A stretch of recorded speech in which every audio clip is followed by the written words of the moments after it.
three on the near side. The flea, Jeff Davis, and he usually kicks it into the end zone. Very strong leg for a little man. Here we go, Duke and Miami, and the kick is going to the end zone. Grantham fumbles the ball. They've got to run it out of there to the 5, Atkinson to the 10, and Duke starts the game in very poor field position. Now the Duke offensive team. They'll have Ben Bennett at quarterback. Joel Blunk is the fullback, number 20. Mike Grayson, a fine tailback, 27. Gary Frederick, number 15, a flanker. And Mark Militello, 82, the split end, the leading pass receiver last year in the Atlantic Coast Conference. Duke in a hole right off the bat on their own 10. First down. They get Grayson in motion. And they're going to pass. Quick screen out to Grayson. Grayson's out of bounds on the 14-yard line. Hit by Rodney Bellinger. Justin Beckett at left tackle. Mark Miller at left guard for Duke. Philip Ebinger, candidate for All-American at center. Mike Higginbotham at right guard. The right tackle, Roy Brabson. The tight end, Scott Russell. 14-yard line of Duke, second down, 6. Out of the eye.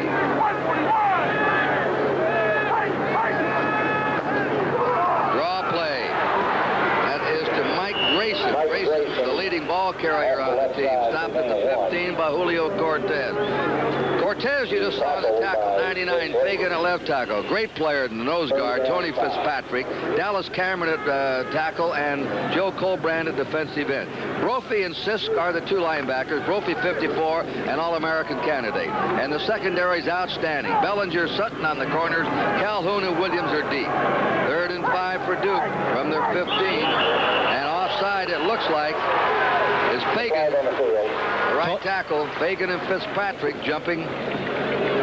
They dropped the right end back that time. The defensive right end, Colbrand, left a 4-man front. Well, Tony Fitzpatrick, number 62, the nose tackle, jumps off a bit and makes a contact. It's okay to jump outside into the neutral zone for the defense as long as you don't make contact, but number 62, their big middle guard, is a man who is called for the infraction. Encroachment, White, 3rd down. Now, Lynn, that's still short of a first down, 3rd and a foot. They'll probably change the call. I think they would. I think they have enough confidence in their ground game to pick up the 1 short yard. They put in their goal line attack, a back named Al Masry's in there as an extra blocking back. 3rd and a foot, and I don't know whether they made it or not. Joel Blunt, the fullback, hit by Dallas Cameron. They got underneath that play and stopped them on the 20. And they appear to be short. 4th down. 4th down. Well, while the Blue Devil offense had confidence that they could pick up 1 yard with their running game, the strong surge by the defensive line in Miami that just stopped them cold. That time they beat them at the line of scrimmage.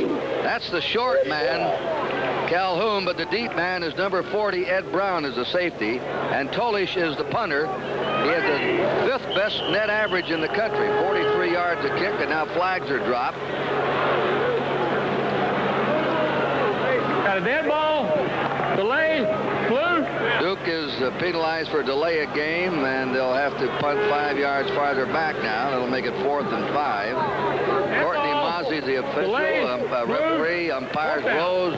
Goldbud is the head linesman. Bill Lang, the line judge. Field judge.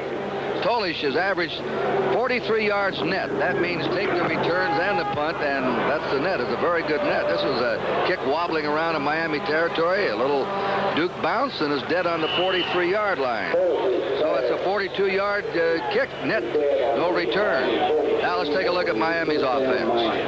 Their talented young freshman, Bernie Kosar, quarterback. Speedy Neal from Key West, Florida, is the fullback. Albert Bentley, the halfback.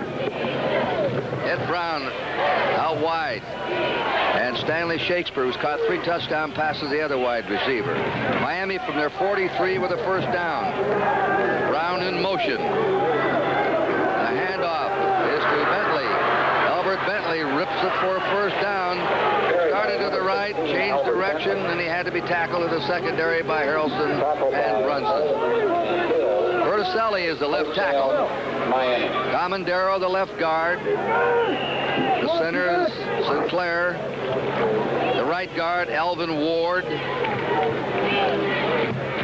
tackle is Heffernan. And Dennison, very fine tight end receiver. First down, Miami on the Duke 43. Our first down of the game. Here's the pitch to Bentley.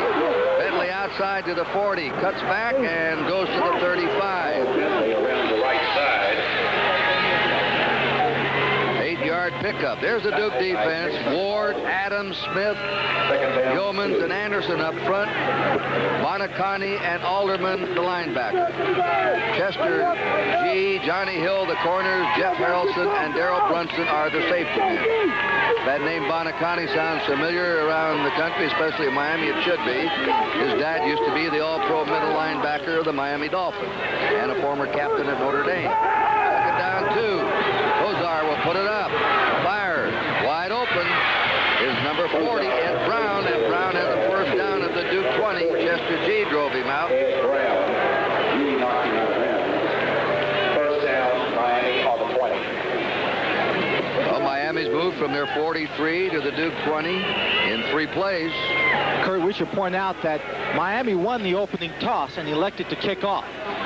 I think they have the confidence in their defense that they would stop Duke and give themselves better field position as opposed to taking the kickoff. This freshman has a 60% pass completion this year. There's a flag down. Bentley, they swarm under him and stop him at the 22-yard line. I think this is against Miami. Johnny Hill, the cornerback, came up to make the stop. It's a 2-yard loss. Backfield in motion against Miami. Will Duke decline it? For 56 is the nose guard, Bill Smith, the defensive captain. Illegal motion on the white. Decline. Second down. That's right. Here's the average per game of Miami on offense. More yardage passing and rushing, total yards, total points per game. And Duke's defense, they've given up 455 yards a game. Second down, 8 for the Miami Hurricanes on the Duke 22. No score yet. The fake draw, the pass to Dennison, he lost it. He very seldom does that. Glenn Dennison, who's had 23 catches this year, you get him the ball, he usually snags it. Glenn Dennison, he's a senior tight end out of Beaver Falls, Pennsylvania. He's a big kid, replacing the starter that they lost to graduation. Probably just doesn't concentrate right here. The ball's a little high, but it's a pass he should have caught. Probably thinking more about turning upfield instead of coming down with the football. Now we have a third down, 12 to go. Miami on the Duke 22. Those are, oh look, he's being rushed. He snakes away. He throws it. He completes it to Bentley. Bentley's tackled on the 7-yard line. First and goal to go Miami. Joby Brannion tackled him. Well, they say that Kozar isn't very mobile, but he showed me something escaping the pass rush that time, Lynn. Well, Kozar is a 6'5" freshman, though his footwork isn't real good. You see right there, he almost gets caught. He is a little slow, but he gets it away, a little sidearm pass.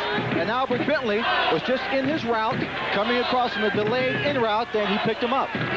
Miami 1st and 7 to go for a touchdown. Kozar 2 out of 3 so far. Beatty Neal bangs to the 5, keeps going to the 2. They should have stopped him at the 5. He just shredded through a couple of men. Schnellenberger sending it to the 2 more players are getting in. Chris Hembro comes in as an extra tight end, number 88. Stu Schnellenberger goes in at right tackle. Second down, 2 to go for a University of Miami Hurricane touchdown. 10:25 to play in the quarter, no score. And Kozar sneaks into the end zone for the touchdown. He followed his center and right guard, Alvin Ward. Well, Miami goes 57 yards for the score. Looking very impressive. Duke started this game in a hole, had to punt, and then Miami shredded them as they moved downfield.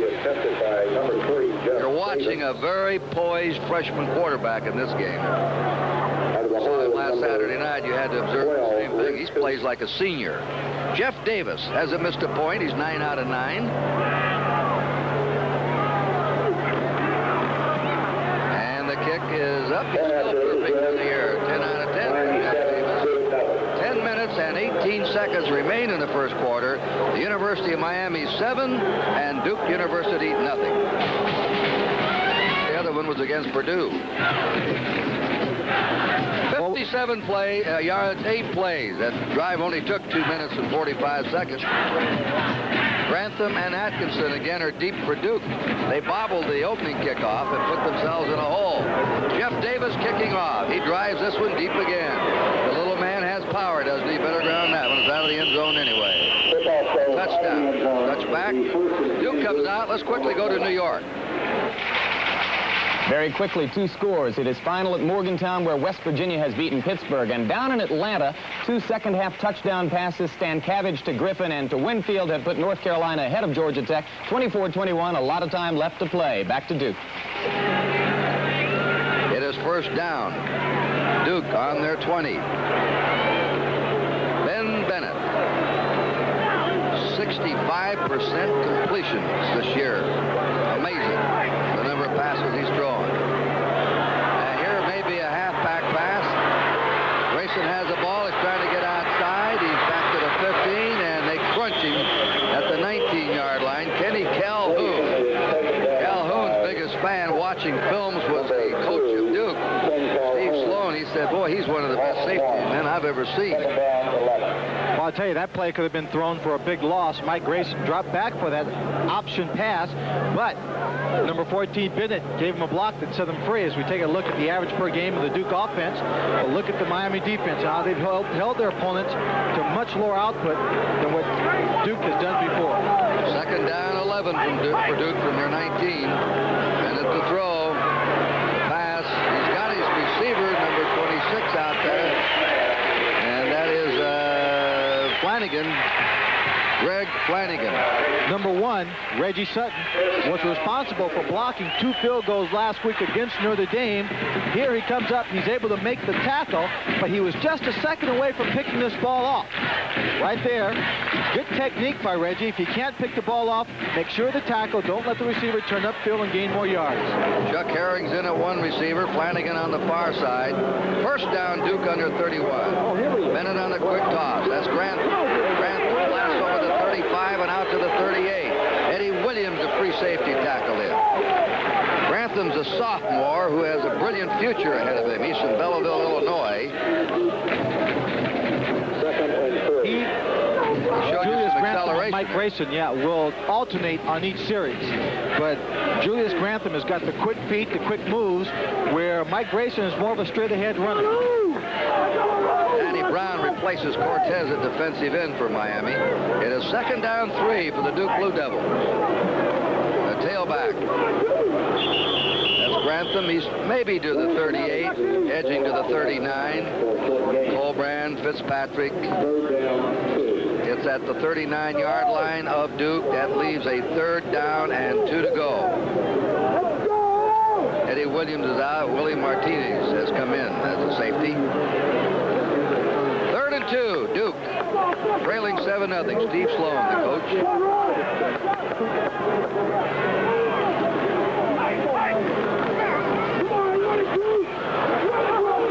He does not have the first down. This Miami defense is tough. Tough to run on. Ken Siss made the hit. The inside linebacker. Bennett comes out saying, I don't know. We can't seem to pick up those third down conversions. And Duke will have to punt again. Duke on their 39. 8:13 to go in the first period. John Polish, who's averaged 43 yards a kick, 45 something, and 43 net. Has had his first kick of the game, 42 yards net.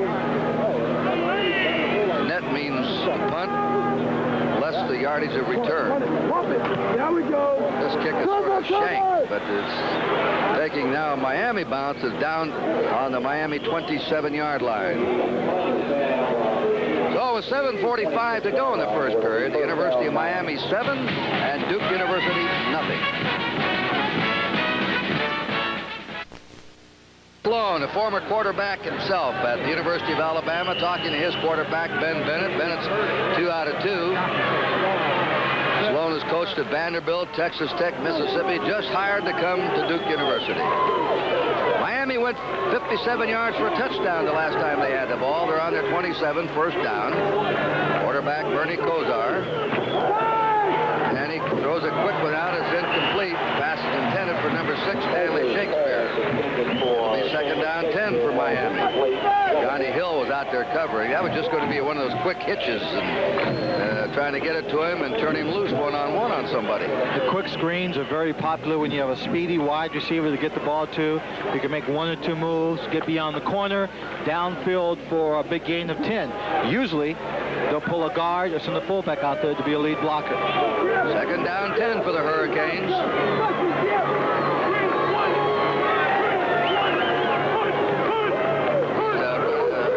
Called an audible. It's a draw play off Keith Griffin. They gang him up at the 27. What Duke needs right now, Lynn, is just this to stop Miami on this series and get some encouragement on defense. Well, right there, number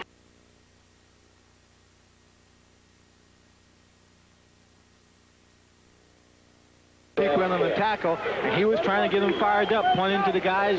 Good effort, way to take on the blockers and stop the play at the line of scrimmage. This defense has got to play better than they have played in the past 3 ball games to give their offense a chance. Absolutely right. Third down and 10. The offense can move. They haven't moved much so far, but they've proven they can move and score. Kosar on the play action, deep down the middle to Brown. He's there. Brown's on the way. This will be a touchdown. 73 yards. Eddie Brown from Miami. That's his 8th catch. He has the best average on the team, averaging 18.7. Boy, did Kosar lay that one into him. Kosar can throw a football 70 yards in the air. Perfect play action pass. Watch the fake. Excellent play action. Everybody looking for the run. It gave Kosar just a bit more time. Stood firmly in the pocket. And Eddie Brown was running against a zone defense. He just split it right down the middle, and that's the weakness of that particular zone. Then he has the foot speed not to be caught. Kosar threw that ball 50 yards in the air, right on target. Jeff Davis is up, and it is good. He's 11 out of 11 on PAT. And the Miami Hurricanes, there's a man that just caught the bomb, Eddie Brown. We'll be back with a score 14-0 Miami. Number 20, Benny Kosar, had just tossed his longest touchdown pass of a very young career. 3 out of 5, over 100 yards so far. He, by the way, is a top student on the football team. An excellent student and just a freshman. A redshirt freshman, which means you'll have 2 more years in an option. Coming into this ball game, his longest pass was 36 yards as we watch him kick off. Here's the boot by Smith. Grantham waits for it on the goal line. Out he comes to the 10, to the 15. Ooh, he smeared number 51 of Miami. That's Jacinto Fernandez. He's a linebacker, senior linebacker out of Miami. First down, Duke on 17. These fellas are very impressive on defense, Lynn. Extremely impressive. They're not out to play overly aggressive defense, but the kind of defense that will stop their opponent, not make mistakes. And Ben Bennett is 2 for 2 with only 15 yards. He has to get active in reading this defense and coming up with the big plays in the holes of that defense. First down, Duke on their 17-yard line. Good sideline pass. It is complete to Greg Flanagan. Reggie Sutton right over there in the cornerback. Steve Sloan says, hey, this is going to be a tough one to solve today.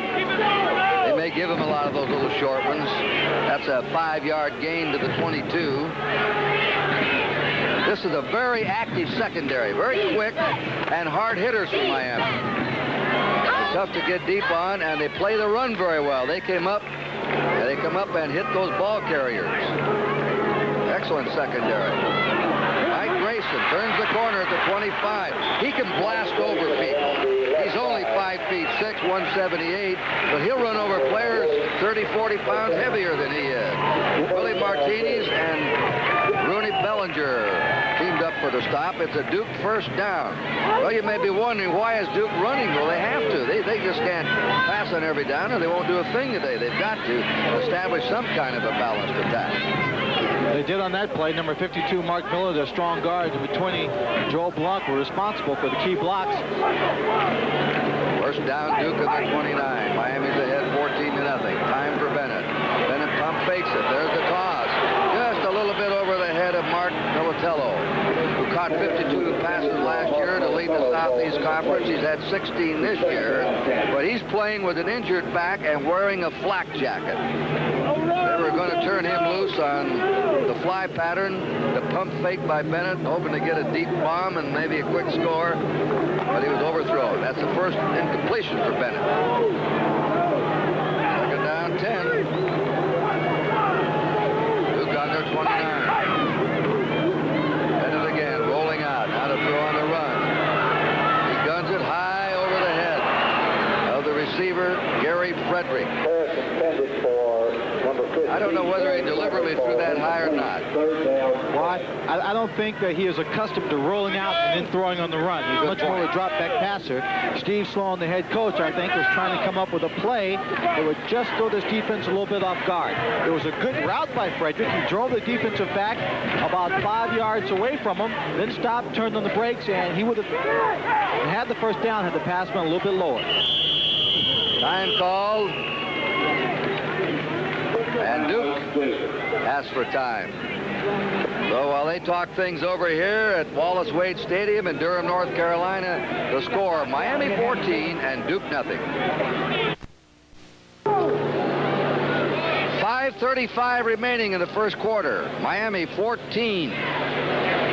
After stopping Duke, Duke punted. Miami went 57 yards for a score. Kozar sneaking 2 yards out. And then Kozar hit a bomb 73 yards to Ed Brown. That's the 2 Miami touchdowns. Right now, Duke has a third down and 10. Bennett is going to be sacked. They hop on him and drive him down at the 16. That's Kevin Fagan, the tackle of Lake Worth, Florida, a sophomore. Up front, there's a junior Cortez, a junior Cameron, a senior Fitzpatrick, a sophomore Fagan, and a junior Colbrand. 4 of the 5 men will be back next year in that front 5 of Miami. There's Eddie Brown, the safety man. John Tolish in punt formation. Well, we just had our first sack recorded. He's averaged 37.5 yards. A low driving spiral. Brown takes it on the 41. Brown comes back. Now he's smothered. They get to him and drive him down at the 45, 46-yard line, where Miami puts the ball in play. 18-13, Lehigh over Delaware in the fourth quarter. 23-3, Maryland beat Virginia. Virginia's first loss of the season after a surprising start. North Carolina State 38, Wake Forest 15. Georgia 20, Mississippi State 7. Kozar in a handoff to Speedy Neal, the fullback.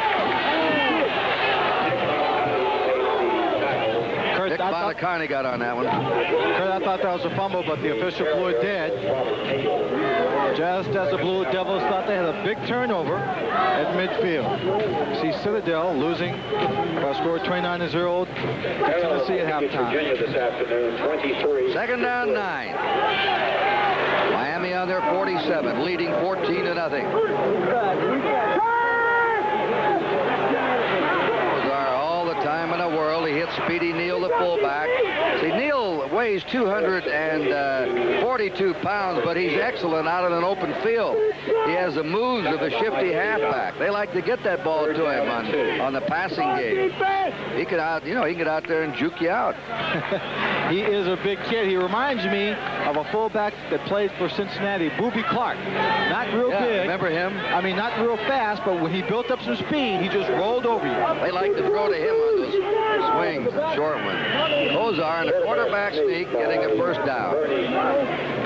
Nick Bonacani. Nick's a sophomore. Played on the same high school team, Don Shula's son. One other player that was outstanding went somewhere else. They went to the state finals. Dick and his wife were up here last night to watch the boy play today. Miami's ball, first down on the Duke 44.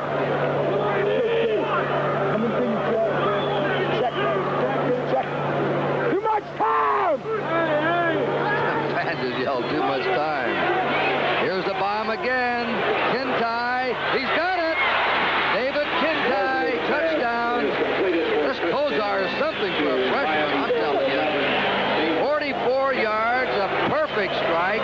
Look at him, slap the freshman on the back. He is throwing 2 bombs. You can't throw them any better than that. Coming into the ball game after their great win over Notre Dame and only having thrown 36 yards as his longest pass prior to today, he said the Miami team likes to have the long drive. The 7, 8, 9, 10-minute drives, taking 10 plays, controlling it, moving down the field. But when you can throw the big play like this and hit quickly, it sets all that up later on in the ball game. Gives you more control. And the kick. David Kintai just caught his first pass of his college career. And you don't think he's happy. He is from Satellite Beach, Florida, and his first catch, he'll always remember, watch it, Lynn Swan, it's a touchdown. And it's a big touchdown. They're just playing a little zone defense with man coverage underneath.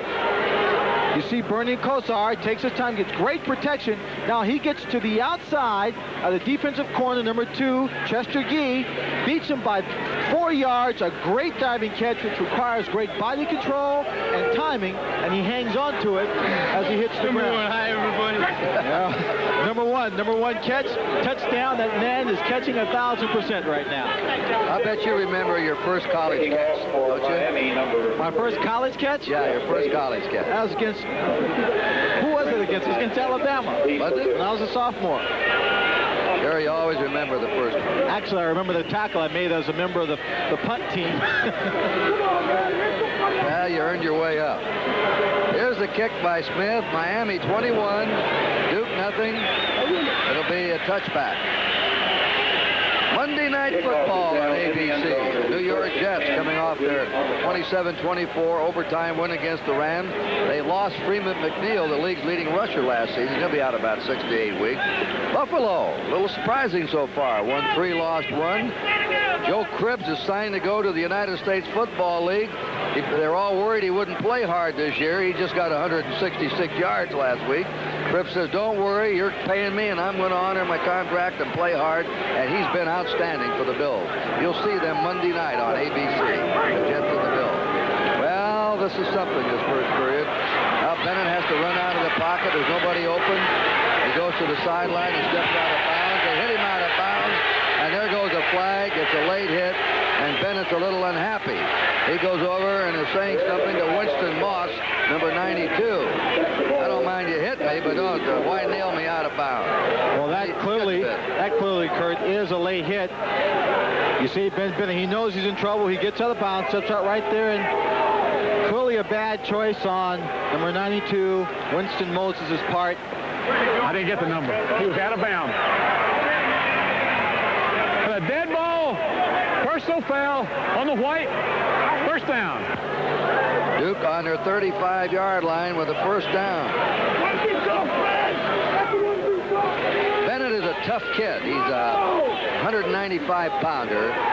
Very competitive. He talked a lot when he first came here. Left off a lot. He's colorful, though. Still does. He still does, but he's matured, and I like his confidence. That's Blunt, fullback. He goes down on the 37. By the way, he sang the national anthem. I've never heard, I've done a lot of college games, but I've never heard one of the players play the guitar and do the national anthem, and he did it magnificently.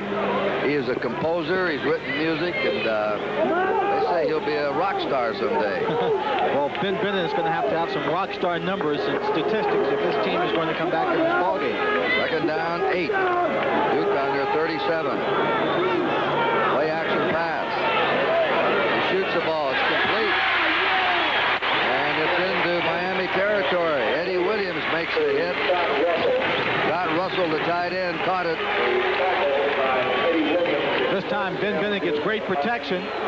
Again, operating into zone defense. He has the time that allows Russell to cross completely the field, the middle of the field, until he got into an open seam where Bennett picked him up. Duke's on Miami's 42. First down. 21-0 Miami. 2 minutes to go in the first period. Play action again. Down the middle. Overthrows the ball that time. Pass was intended for Greg Flanagan, number 26 of Sarasota, Florida. Bennett, in the current pace that he's had so far coming into this game, could break the all-time NCAA passing yardage mark set by Jim McMahon of Brigham Young. Look at that score. Georgia Tech led North Carolina at one stage, 21-7. Come on, O. A momentary lapse by North Carolina. Second down, 10. Duke on the Miami 42. Bennett on a draw play. It doesn't go far. Number 41, that's Danny Brown, lays off the line and stops Julius Grantham. 41-yard line of Miami. Duke, 3rd and 9. They're not going to do it running.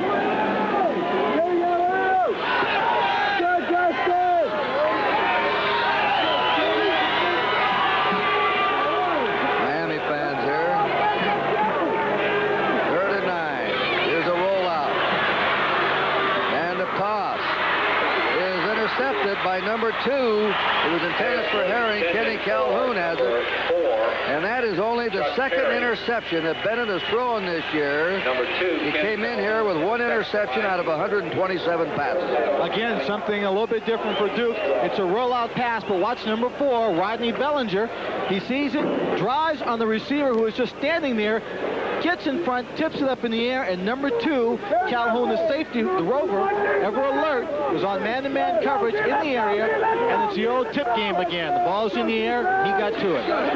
Miami's ball on their 26, first down. That's our first turnover of the game. Fumble.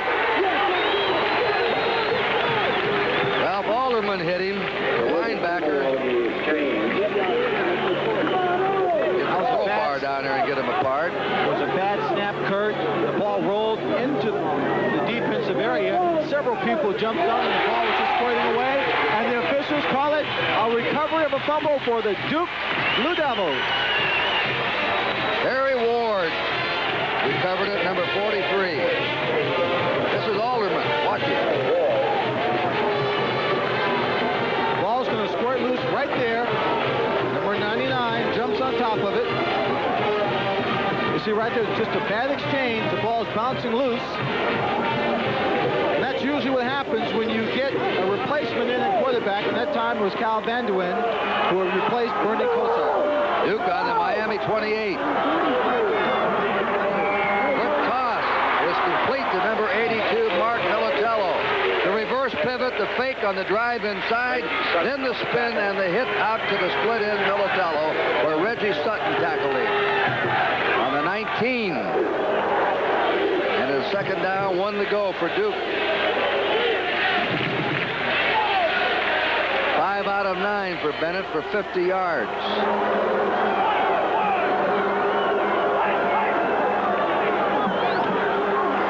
This should be a first down. It is. Mike Grayson, Falls Church, Georgia.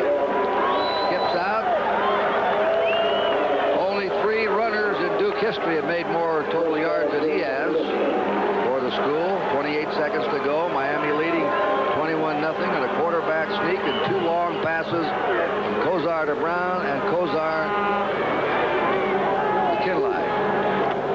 Of course, coming into this game, Mike Grayson led the nation, or was second in the nation in receptions with 23 coming into the ball game. First downs are even, by the way, at 4, and yet Miami's ahead 21 points. There's a quick hitch out of screen to the 15. Grayson to the 10. He's going. He'll be in. Mike Grayson scores from 15 yards out. And Duke has the touchdown. Ben Bennett comes over and congratulates him. That's Bennett's 6th touchdown pass of the season.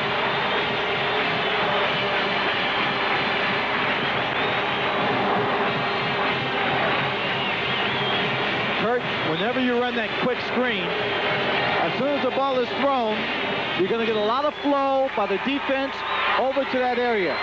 That's exactly what happened, and he cut back against the grain with some good blocking for the score. Kenneth Harper's kick is good. Oh, with 19 seconds to go in the first quarter. Duke took the ball down, lost it on an interception. Miami fumbled it right back, and Duke strikes and gets on the scoreboard.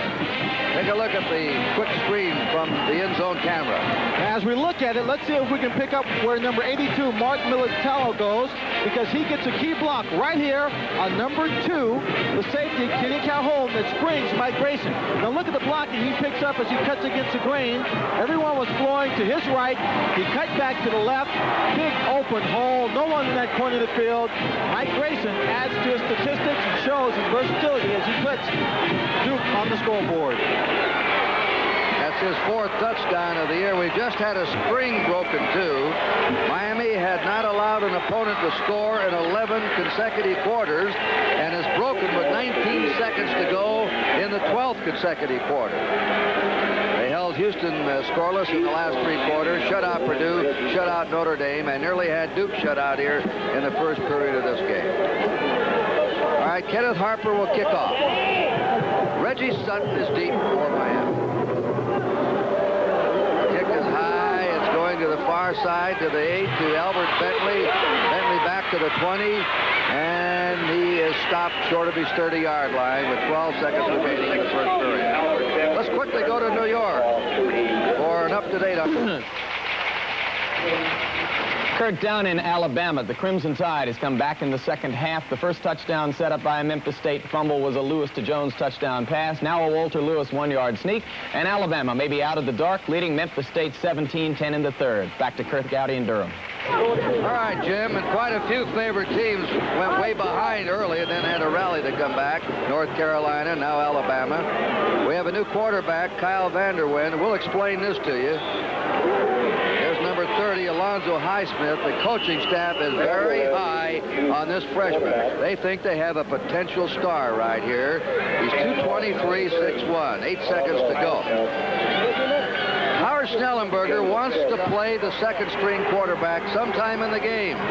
He feels that if anything happens to Kozar, Vanderwyn should have playing time every game, get the feel of the offense, get the feel of the ball, and that's why he's in there, and he'll play today, and he's in there right now.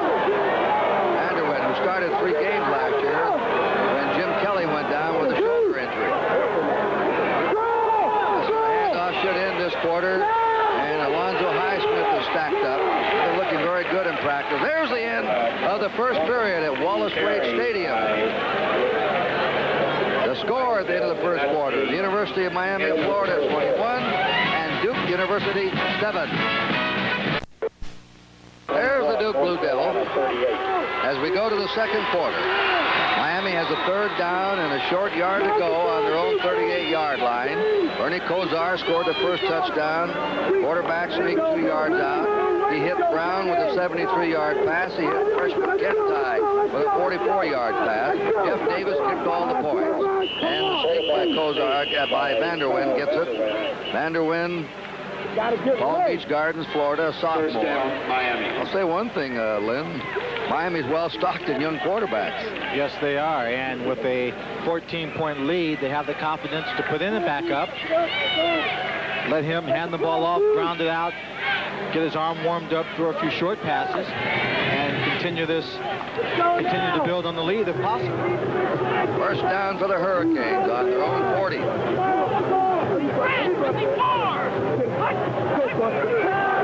Flag down, I think number 6 move Shakespeare. It's intercepted by Chester G. G's running down the sideline, and he's spun out of bounds. We have a flag down. Alonzo Highsmith drove him out. However, I think the potential receiver Shakespeare went in motion on the play. They dropped the flag. It'll be declined by Duke. I'm pretty sure that that's it. It is. It's been declined. The penalty against Miami. Chester G picked it off. And now Duke comes right back with a chance to score. Well, Stanley Shakespeare was offsides. He just moved a little bit too soon. I think that got him off on his route. Number 2, Chester Gee, anticipated this pass extremely well, stepping right in front of the short out pattern, jumped up in the air, made the great catch. That was number 30, Alonzo Highsmith, who came all the way over to make the tackle. But number 2, Chester Gee, great anticipation on the interception. There he is. All right, Duke has a chance to really get back in this game now. First and goal to go. Grantham is crunched at the 5-yard line by Jack Fernandez, the reserve linebacker who plays the back of Jay Brophy. Here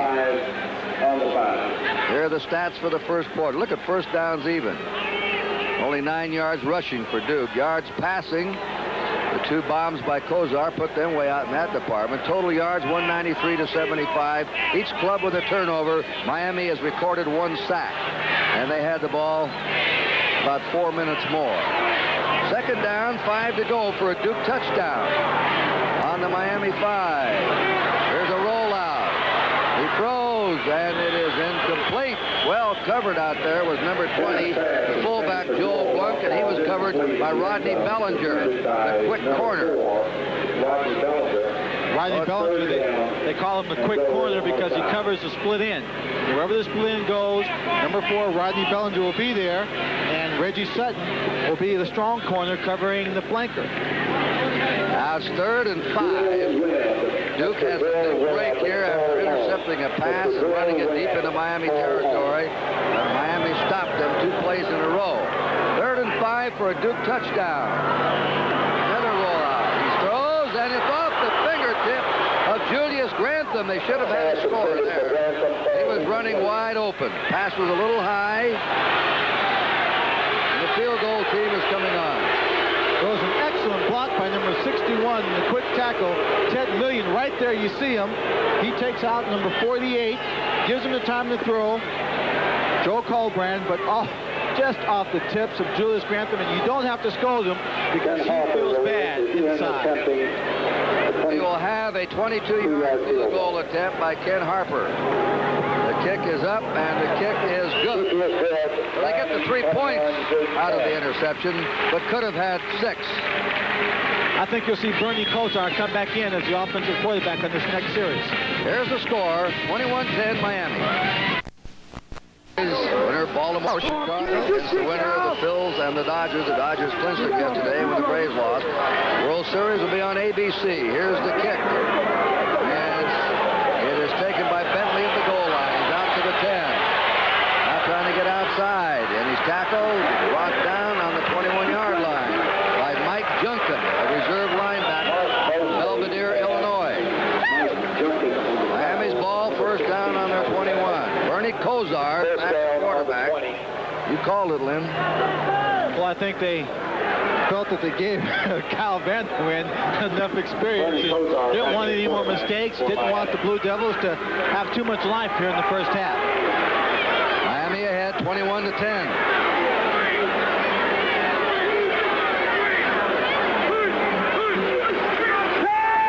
Throw on first down. There's another bomb. This one's deep to Dennison. It is intercepted. Duke is down. They have picked it off. A diving grab by Joby Branyan. Tremendous catch. And now we've had 2 interceptions in a row for Duke, and that's stirring the fans up here at Wallace Wade Stadium. Now suddenly we have a ball game where it looked like that Miami would roll over them. Duke has come back on Miami miscues. You see Dennison here going downfield. Now he is completely covered. As you see, number 29, Joby Branyan just out in front of him. He makes a great catch.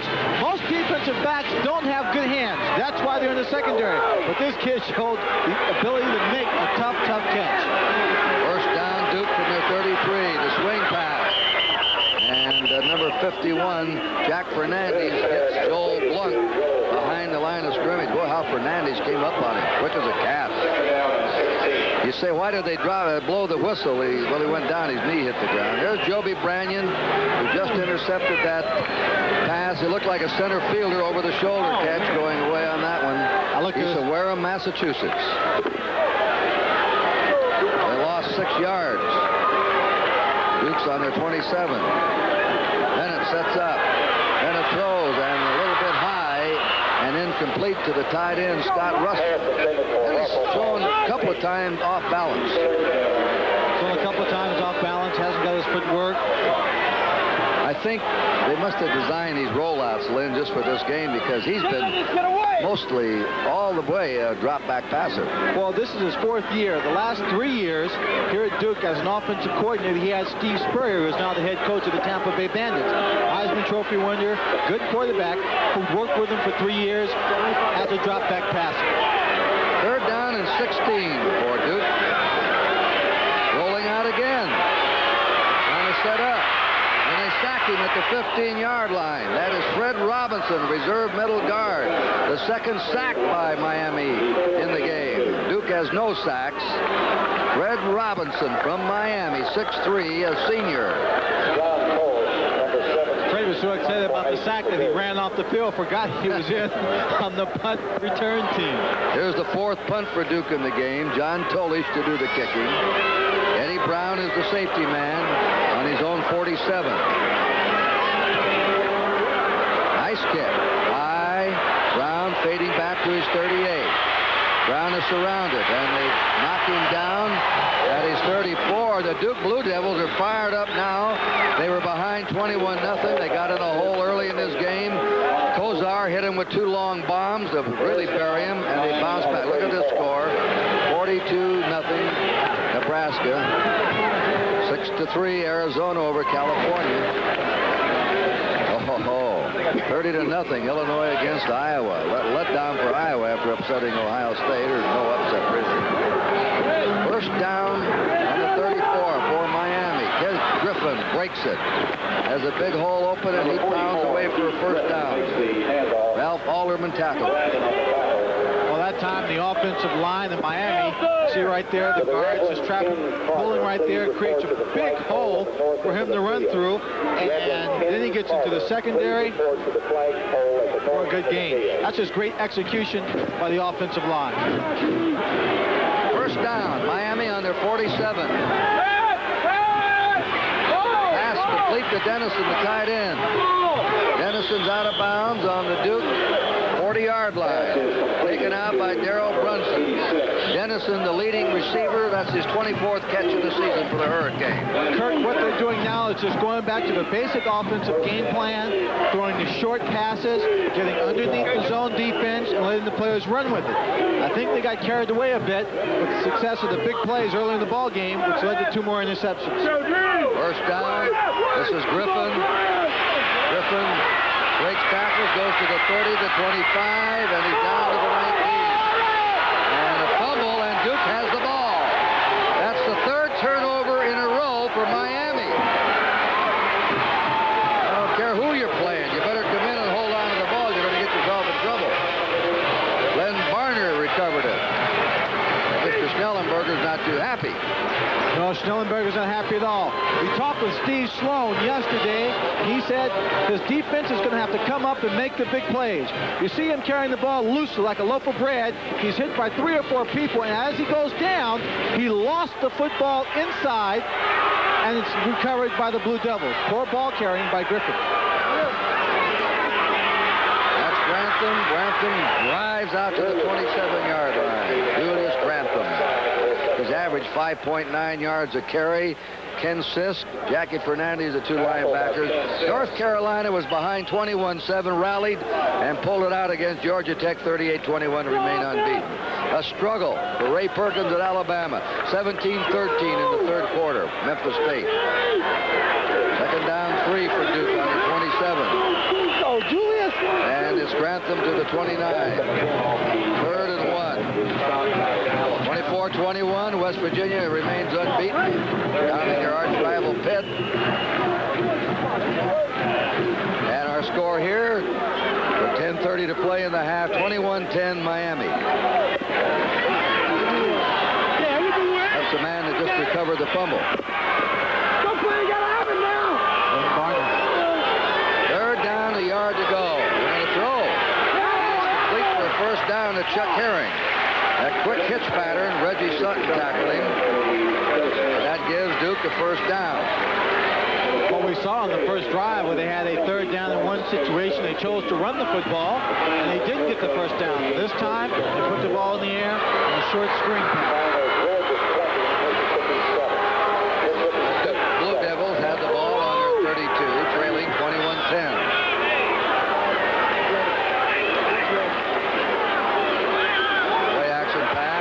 Sets up, out it goes, a little high. The pass was intended out there for number 20, the fullback, Joel Blunt. Well, the man that forced that play was a defensive end, Danny Brown, who came up, outside rush straight up the field at number 14, Ben Bennett, pushed him to stay inside instead of rolling to the outside. Then he had some big people to throw the ball over. Number 97, Fred Robinson, had come across. Too big of a man for Ben Bennett just to throw an easy pass. 10:03 remaining in the second period. Score 21-10 in favor of Miami. 2nd down 10.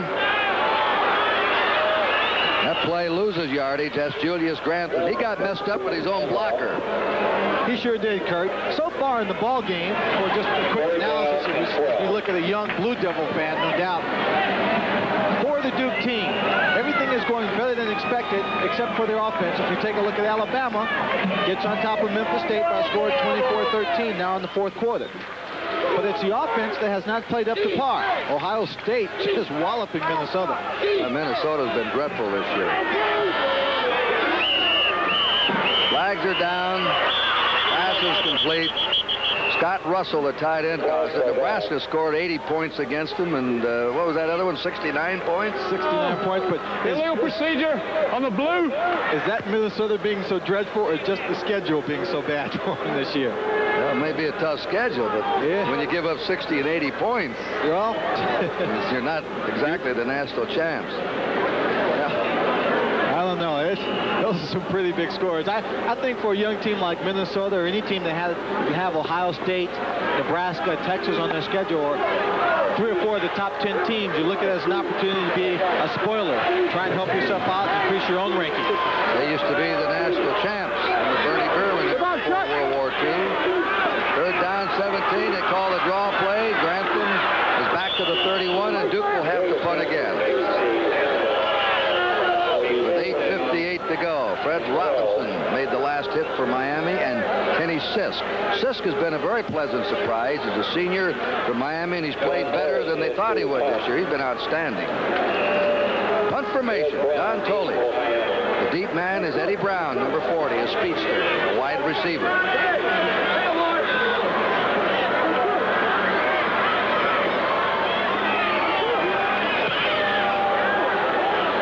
Driving him back to his 28. And his knee went down there. Didn't call a fair catch. He had to go down, lean down to drop down to catch it. His knee touched the ground. All right, we'll be back here in Durham. The score 21-10 Miami. There's the score, 21-10, the University of Miami of Florida leading Duke. Miami has the ball on their 28-yard line with a first down. Kozar, Neal, and Bentley in the backfield. It's Bentley resetting.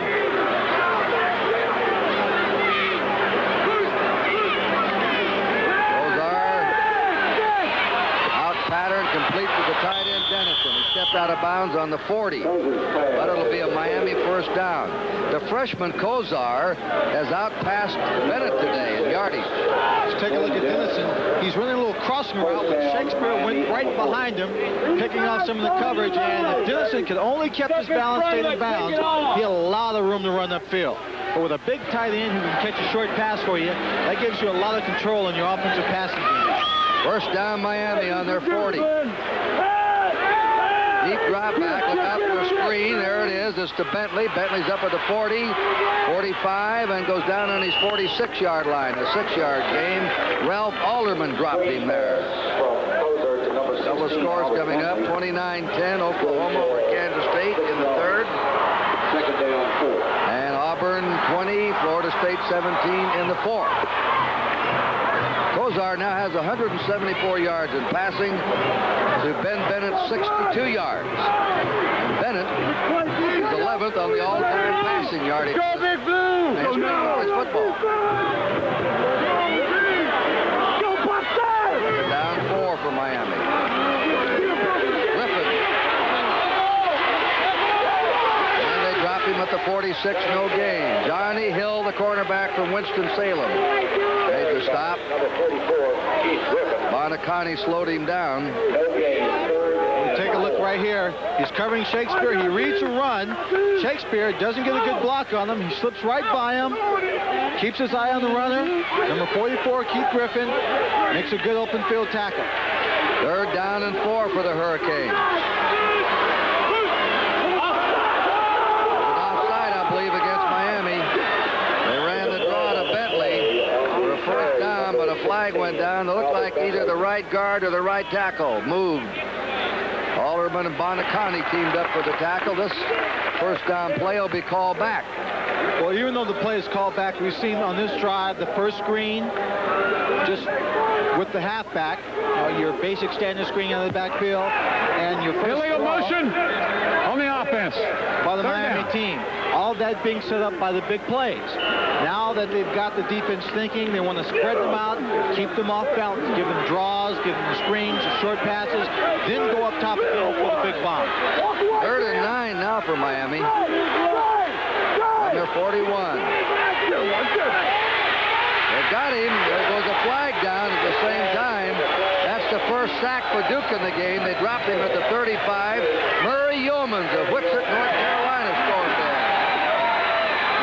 Maybe a holding call. It is holding against Miami. It'll be declined by Duke. And it'll be 4th down, Miami, and 15 to go. And the momentum has changed over to Duke now here in the 2nd quarter. Rick Tootin will punt. This is his first punt of the game. That's the first possession that Miami was not either scored or had a turnover. They either go all the way or turn it over. This is their first punt. This ball is going out of bounds on the Duke 34-yard line. Now we've seen quite a reversal here as Miami started to make mistakes. And the score, Miami 21, Duke 10. Ben Bennett has been checked somewhat by the Miami defense. He needs 148 yards passing today to go ahead of Jim Plunkett on the all-time passing list in the 10th place. He has only 62 yards in the first half. There's a quick one that goes to Grayson. Grayson storms upfield to the 45 of Duke. That'll be a Duke 1st down.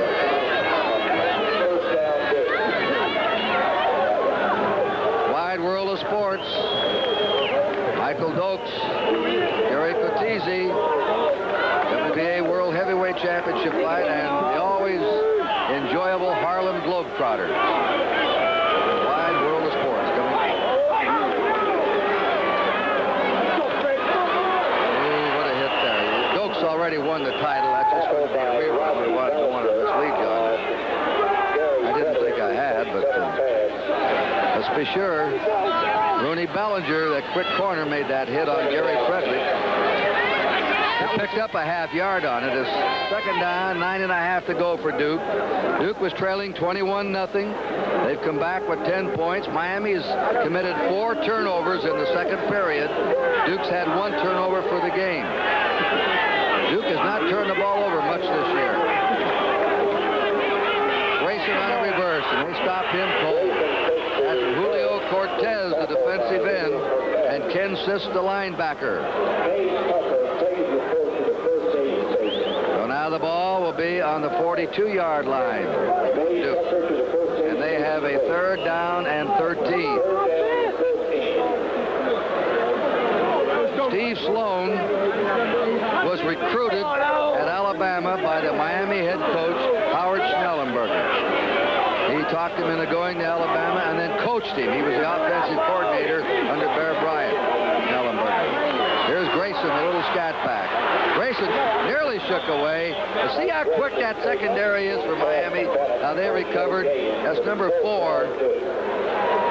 Rodney Bellinger. Grayson, I thought he was going up another 10 or 15 yards, but they recover very quickly, those two deep men, and Duke must kick.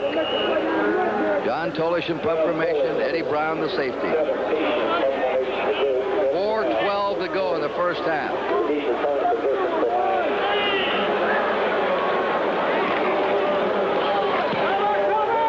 Twisting spiral. Brown. Back to the 7. Down he goes on the 7. Mark Mosley down, made a smart play, dived over him. If he'd have landed on him, he could have been charged with an illegal hit. Sloan and Bennett trying to solve the Miami defense. Now Miami's in a hole. We've had some fine kicking today by Tolish. That was a punt of 49 yards, no return. We told you earlier in the game, he's 5th in the country of punting with a net return of 43 yards, a punt, adding in the returns. Excellent. First and 10. Bentley over the 10 to the 12. Hit by Ralph Baldwin, the linebacker. Put him on the 14, they mark him. Gain of 7, 2nd and 3. 3:35 to go, coming up to 3:35 in the first half. 21-10, the University of Miami Hurricanes in the lead. Look at Kozar's figures, outstanding, 8 out of 11. He is out past the Harold and Bennett. Look at Albert Bentley again. Bentley breaks it to the 30, 35, 40, 45, and they just trip him up and maybe save the touchdown. Number 43, Harry Ward, the right end, caught him from behind. Again, the offensive line of Miami doing a very excellent job. Nothing fancy, trying to keep the ball on the ground, a controlled offensive drive. Now, Albert Bentley just gets downfield, picks up a few blocks, and starts to run away from people. But now you find out that Albert Bentley isn't that fast because he's... That's his longest gain of the year, 38 yards. Previous longest was 30. Speedy Neal pounds and slashes to the 43 of Duke. Dick Bonaconte, the left linebacker, stopped him there. Nick's a lot like his dad in size, 5'10", 187. I remember when nobody wanted Bonaconte. He said he was too little to play pro football.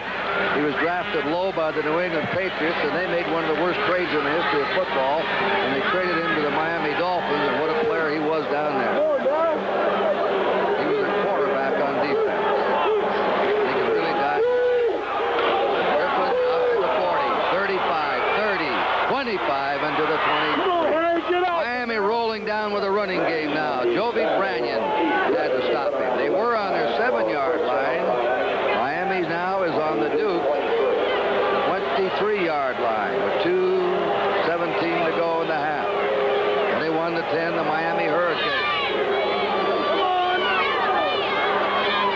This has been Duke's trouble in the early part of the season. They get the yards, can't stop the other club. Kozar swings it to Griffin. Griffin backpedals, is hit and dropped for a loss at the 27. Chester G and Chip Anderson. G, the cornerback, Anderson, the right end, stopped it. So the Miami attack stalled momentarily. And Miami has called a timeout. Each team has 2 timeouts remaining in the first half. Our score, 21-10, Miami.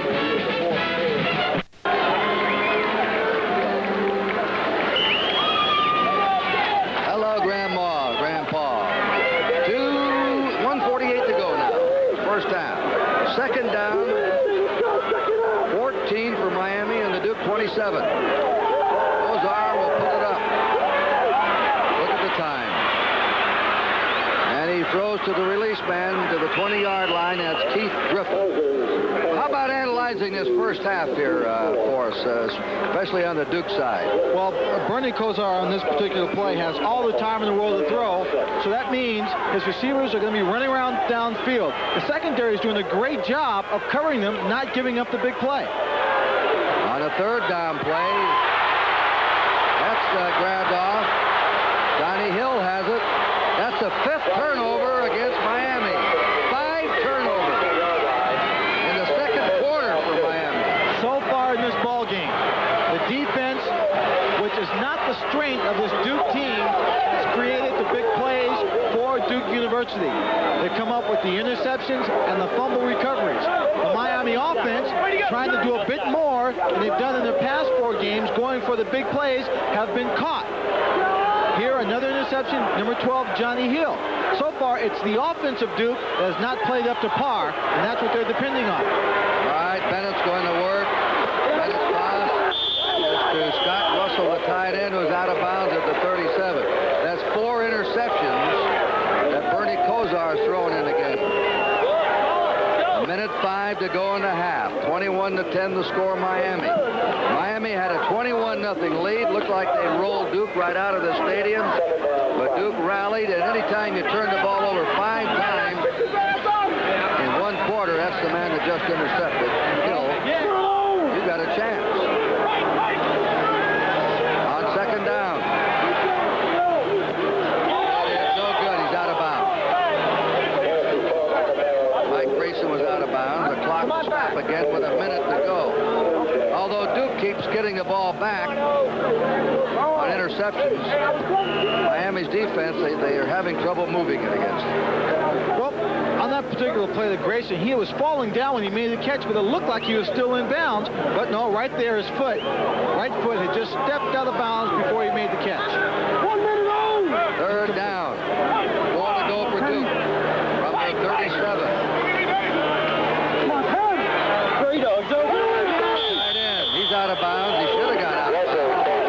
Stop the clock at the Duke 45. Scott Russell. Danny Brown to the defensive end drove him out. 1st down Duke now with 54 seconds to go. And here's Bennett over. His coach Steve Sloan says something to him. Let's check Bennett's stats. They're using a short passing game.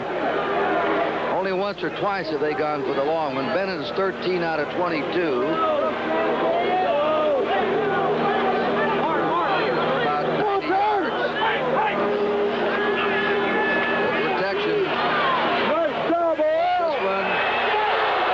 Is going down the sideline, but every time he runs down there, he's out of bounds then. He was out of bounds when he ran down there. Well, I didn't see him go out of bounds, but I know anytime a receiver is running down the sideline and the quarterback throws that ball right over his head, that receiver knows there's a defensive back waiting for him when that ball's in the air that long. Probably right now he's thinking a little bit more about where that safety is and concentrating on catching the football. 2nd down, 10 for Duke from their 45, 48 seconds to go in the half. Bennett fingers. Ben Bennett from Sunnyvale, California. A quick one at the 49-yard line. Russell. Clock is moving with 40 to go. There's your score. And Duke is calling time. Bennett asked for time. Duke has 1 timeout left in the half. 36 seconds remain in the 1st half.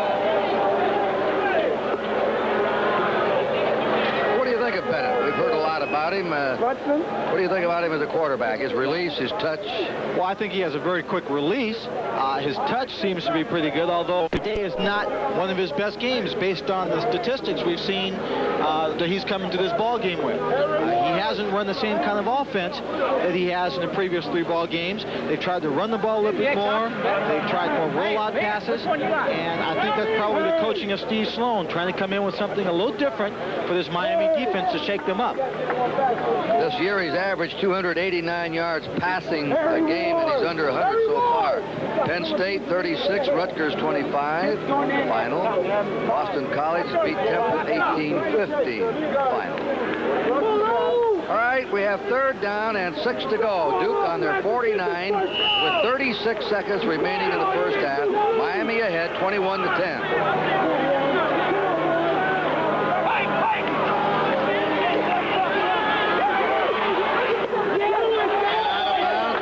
Russell again. You saw a funny release that time by Bennett. He started overhand. He can do this.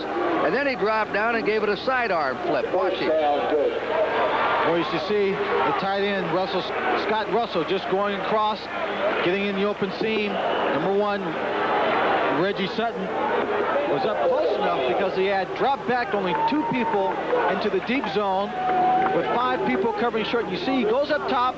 The receiver's not quite open, brings it back, and then flips it sidearm. Fitzpatrick, the middle guard, is being helped off the field for Miami, number 62. An official's timeout. Duke has a first down on the Miami 44-yard line with 30 seconds to go in the half. And Miami ahead 21-10.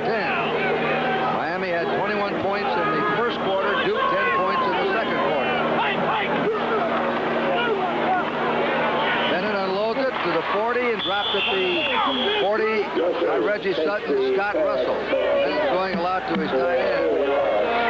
Early cross 41, 14. Their hurry-up offense now. We're down to 13 seconds. Nearly intercepted. Extended for Russell, broken up by Sisk. Bennett's going to the tight end nearly every pass now. Well, they're going for the tight end who is not running the deep routes. He's running the medium routes. Russell flipped over on the left side, trying to get behind the line, just in front of the linebackers. With only 7 seconds to go on the clock, they've got to go deep. They've got to try and put the ball into the end zone. Miami, of course, knows that. That's number 62, Tony Fitzpatrick, who was helped off the football field. Miami knows they have to go deep. They've got 3 people dropping back deep in the zone. They'll have a lot of people underneath. Probably only a 3-man rush coming in as they call timeout for the Duke offense. That's the last timeout for Duke. Sergeant Tillman, please report to the I think he came up there and didn't like what he saw. Tillman to the front of the Duke Pack building, please. Just a bit confused. The coaches, Steve Sloan and Steve Spurrier, the former offensive coordinator for Duke, were very high on Ben Bennett's intelligence as in class, of course, but also on the football field. He reads defenses exceptionally well. The teams that have tried to blitz him, changing the defensive and fronts and defensive secondaries, have been eaten up alive by his ability to change the plays at the line of scrimmage. So far, I don't think Miami has tried to gamble, tried to take those chances.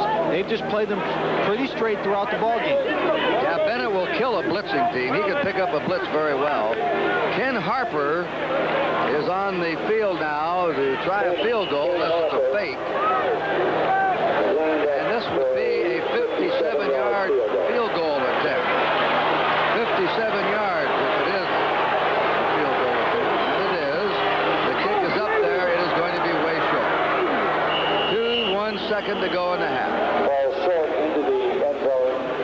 The first down, Miami. There's no doubt that Duke outplayed Miami in the second quarter. I think so. I don't know if they outplayed them as much as it was the Miami offense, making too many mistakes, feeling very confident with the success of the 2 big touchdown plays, trying to grab off a little bit more, then putting in their backup quarterback, receiver slipping, and then the interception.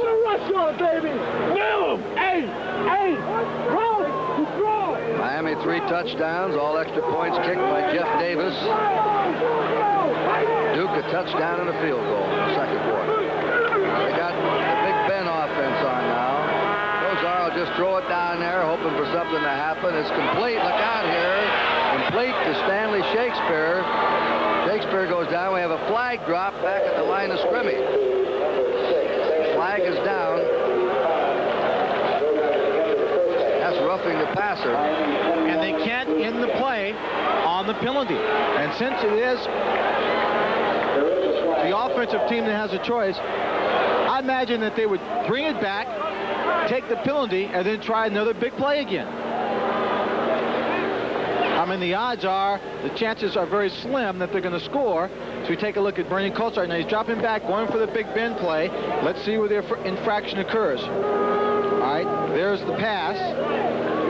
Ooh. Oh, he hit him late. Blindside, way late. Who's that hit him?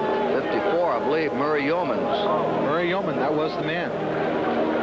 Here's the 15-yard penalty for roughing the passer. And time is out, but on the last Roughing play, the passer on the blue. First down. Gives the offense another play, even though time is out. Now, depending on the range of the kicker, and Miami is calling for a timeout. Well, I don't think they're going to get it. I don't know why. Well, Jeff Davis can kick him. He's got a very strong leg, but he'd have to kick about a 62-yarder. 55 is 55 yards, I think, is a bit out of his range. So now they call time. Colasar had called for a timeout earlier. The official waved him off. Now he gets a timeout that he called. This is calling a timeout with timeout. I mean, it's all over. The first half is over. They're calling a timeout, although time has run out, but they get one more play. The foul on the defense on the last play of the half or the game. The offense gets to take that penalty and run another play. Jeff Davis is going to try a 62-yard field goal. 62 yards. Jeff Davis, number 3, will attempt a Call him the play. He gained about 20 pounds during the offseason. Let's see if it's all in his leg. This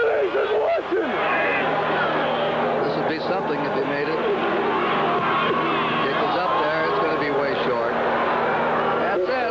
That's the end of the first half here at Wallace Wade Stadium in Durham, North Carolina. The Duke Blue Devils coming right at you. Going to be back here with our halftime activity. The score at the end of the first half. Miami 21 and Duke 10. And Reggie Sutton, number 1 for the white-shirted Miami Hurricane, will be receiving. The statistics at halftime: 13 first downs for Miami, 9 for Duke. 100 net yards will give you total offense, 327 for Miami, 114 for Duke. But 5 turnovers against Miami in the second period hurt them. 3 interceptions and 2 fumbles. There's the kick. And this one's out of bounds. They'll have to call it back and boot it again. and will be rechecked. Here's going to be the Duke defense. Harry Ward at defensive end from South Boston. David Adams at tackle. Bill Smith, Snellville, Georgia. Murray Yeomans, he's been tough so far. And Chip Anderson, the other defensive end. That's the front 5 for Duke.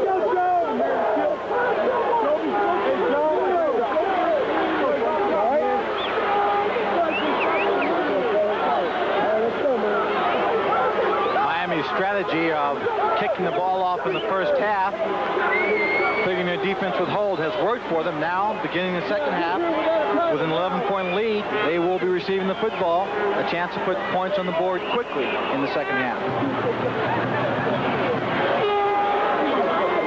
Again, it's out of bounds.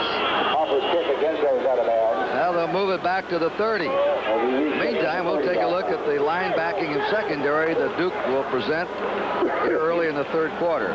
Nick Bonacani, the left linebacker, and Ralph Alderman, the other linebacker. Chester Gees had an interception at cornerback. Johnny Hills had an interception, the other cornerback. Jeff Harrelson, the free safety, and Darrell Brunson is the other safety. 3 interceptions Kozar threw in the first half. Statistics were wrong on 4. It was 3 interceptions and 2 fumbles.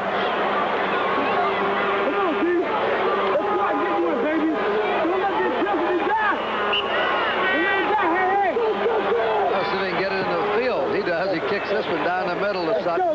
Sutton at the 15, 20, 25, 30, and rides it up to the 34-yard line. Well, it was obvious, Kurt, that those 2 kicks that went out of bounds were an attempt to kick to number 16, Albert Bentley, as opposed to kicking it down the middle to Reggie Sutton, trying to keep it away from him because they didn't want the big return. Kozar at quarterback, Neal and Bentley the running backs, Brown and Shakespeare the wide receiver. First down, Miami on their own 34-yard line. And the pitch is to Bentley. Hammered down, the flag is dropped along the way. Murray Yeomans tackled him. Let's check the individual rushing in the first half. Bentley had 66 yards. He's been their leader all year. That's holding against Miami. Let's take a look at the first half stats. And that'll be the 4th penalty against Miami in the game. Duke's had 3. There are the first downs. The rushing. Duke only 10 yards rushing against that defense. Total yards, turnovers, 5-1. And possession time, Duke Lynn had the ball more than Miami and yet trailed 21-10. That's because Miami scored so quickly. Holding. White. First down. On 2 of those possessions, the touchdown passes to Ed Brown and to Kintai. David Kintai. Voice you hear is Lynn Swan, former USC All-American and All-Pro with the Pittsburgh Steelers, wide receiver. First down and 20. Miami on their 24. Ozar, play action. Well, he's got the time. And that pass, is it complete? Ed Brown was up in the air and carried out of bounds, but I think they're going to call it complete. Just take a look at how much time Bernie Kosar has to throw this football. And Ed Brown's running a route. Ed Brown actually stopped, and he's standing in one spot. The defensive back had made a play for the ball. He might have picked it off. Ed Brown was just standing there. Then he jumped up in the air for the catch. Second down. 11. Kosar's deep toss. Batted down. Fine play by number 34. Darrell Brunson. He reached right in and slapped it down with perfect timing and didn't interfere with the receiver. The pass was thrown short for Stanley Shakespeare. Stanley tried to pull on the brakes and come back to it. We should have a good shot of it here from our end zone camera. You see right there, number 6 trying to come back. Number 34, Brunson reaches over the top, slaps the ball away. Good defensive effort. Third down 11 for the Hurricanes. Again, the turnover story, which badly damaged Miami in the second quarter when all their turnovers cropped up. Play action pass. Kosar throws, gets out to the release man, and he has a first down still going. That's Albert Bentley. Bentley's been the best runner on the field today. Joby Brannion drove him out. Now, Bernie Kosar is a quarterback who knows he doesn't have great foot speed. Miami on the 30. He has to scramble here, and he has all kinds of room. They block everybody to his right. But instead, he stops, dumps the ball off to number 16, Albert Bentley. And Albert Bentley, showing his ability to maintain his balance, just runs downfield and takes on number 29, Joby Brannion. First down. The pass is complete to the freshman David Kintai, who caught a 44-yard bomb in the first half. That's his second catch of his young career out of Satellite Beach, Florida. That puts the ball, another first down, on the 19-yard line of Duke. So Miami's moving. There's the score in the third quarter. We're just underway. Miami started this drive from the 34. Kosar now is 13 out of 19 for 241 yards. Bentley. Albert Bentley, a senior, for a walk-on. Little town in Florida.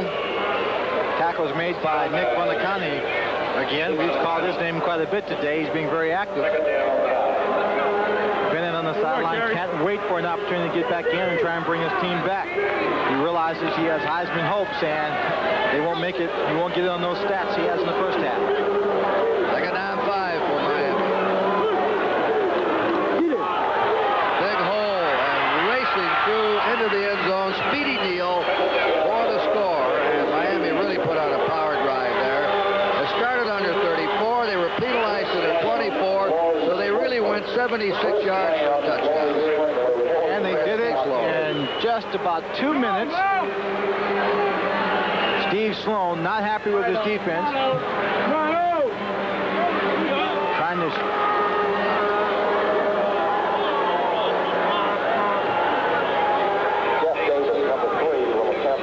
Jeff Davis will try the point.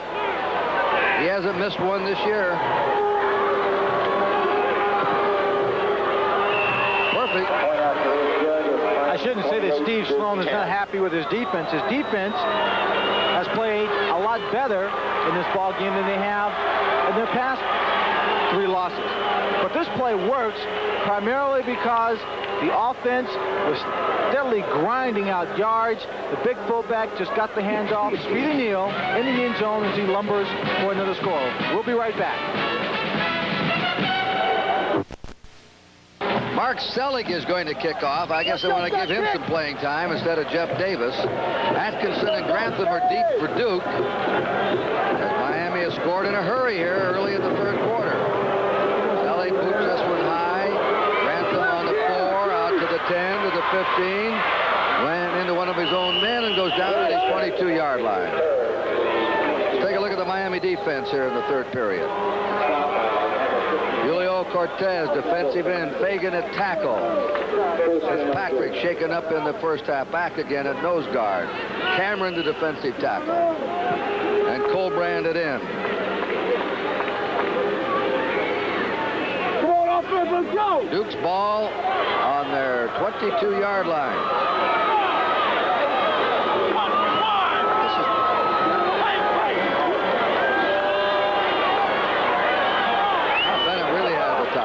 Throws it away out there, intended for Scott Russell. They're the Miami linebackers. Jay Brophy, 54. Ken Sisk, number 36. Bellinger at one corner. Sutton at the other, the freshman. Calhoun, strong safety, a junior. Eddie Williams, the only senior in that secondary. Second down, 10. Duke on his 22-yard line. Play. Just escaping out to the 24 is Joel Blunt, the fullback. Ken Sisk made the tackle. That was a little shovel play that the coach told us we were going to put in as we take a look at the Duke offense. Bennett, Blunt, Grayson, Gary Frederick, and Mark Militello. Militello been seeing spot action because of an injury in his back. We've seen a lot of Greg Flanagan, number 26, and there's our offensive lineup. The offensive line. Third down and 7 for Duke. From their 24-yard line.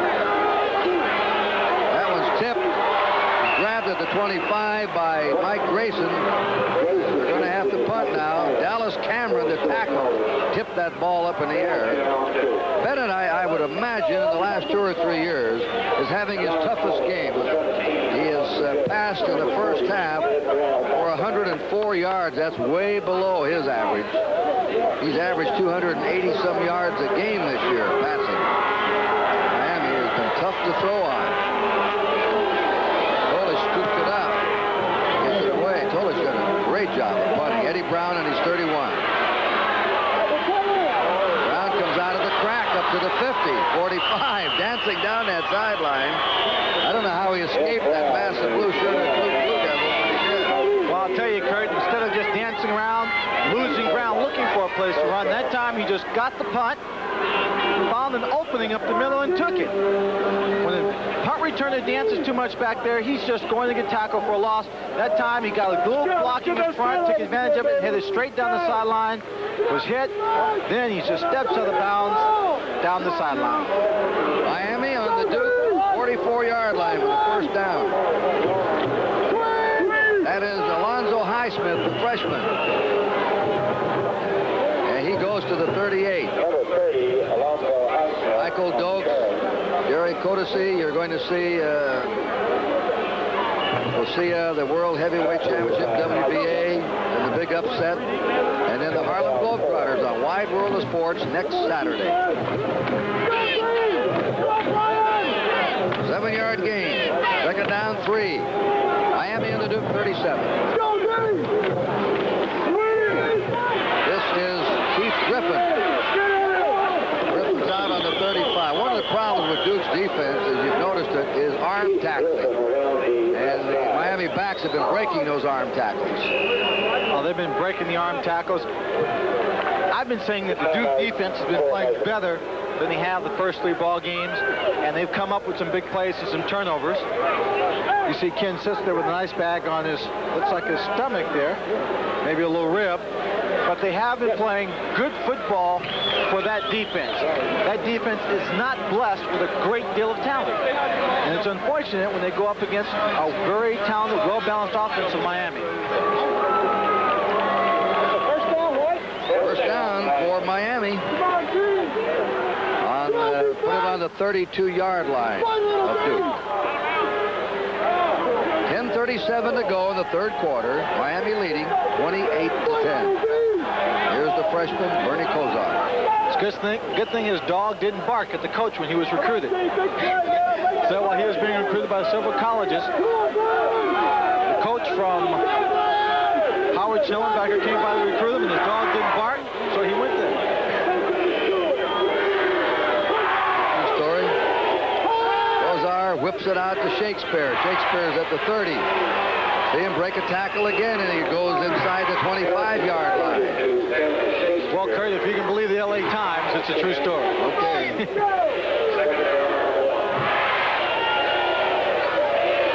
Second down, 1 to go. There's the score. 250 yards passing for Bernie Kosar, his all-time high of a still very, very young career in Miami. He had 228 yards against the University of Florida. There's a reverse. Ed Brown at the 20, Brown at the 15, at the 10. Brown whips loose and scores. Ed Brown has scored his second touchdown of the game. His 73-yard bomb and a reverse from 24 yards out. And again, he broke a couple of tackles. Well, let's give credit for that touchdown run to a couple of people on the offensive line. Number 76, Ian St. Clair. Number 69, Juan Comandero. And Dennison. See, Dennison gets a great block right there. Number 49 keeps him off the line of scrimmage. Now watch the guards in attack, the center and the guard. Whoop. We'll see a little bit later. All right, Jeff Davis for the point. He's still perfect on the season. This one is up, and it is good. Miami looks like a powerhouse again when they come out early in the third quarter. I imagine they got a lashing by Coach Schnellenberger at halftime. Again, let's take a look at Eddie Brown. When he gets the ball, it's a reverse. They're designed to go for big yardage. There's one good block in the backfield, another good Dennison. Now watch the blocks he picks up downfield. Sinclair, Comandero, and then his own ability breaking the tackle in the end zone. We'll be right back. 35-10 Miami. They scored quickly in the third quarter. We still have 9:52 to play. Mark Seelig will kick off. There it is. To the 6. Mike Atkinson out to the 20, 25. Atkinson to the 28. Well, I think Miami went in there after those 5 turnovers, Lynn, in the second quarter. Schellenberger said, listen, you guys better go to work and come out here and hold on to the ball. This club can dump you. Any club can dump you if you play like that. And go to work, and let's get back to fundamental. There's Nick Montecani's boy, and he has a sprained ankle. May not be back. It looked like a different Miami team than we saw in the second quarter. It looked like a first quarter ball club again. Very impressive. Bennett's pitch to Grantham. Very tough defense to run on. Duke just can't run on. Jay Brophy and Dallas Cameron teamed up to get him. In the first half, rushing, net yardage, 10 yards for Duke. 19 carries and 10 yards net. Let's see your basic math should tell you that's 1.9 a carry. Second down. 9 to go. Bennett's pass. Complete. And he goes to the tight end, Rick Reed, who just came into the game. Eddie Calhoun made the hit on him. Rick Reed, number 89 from Virginia Beach.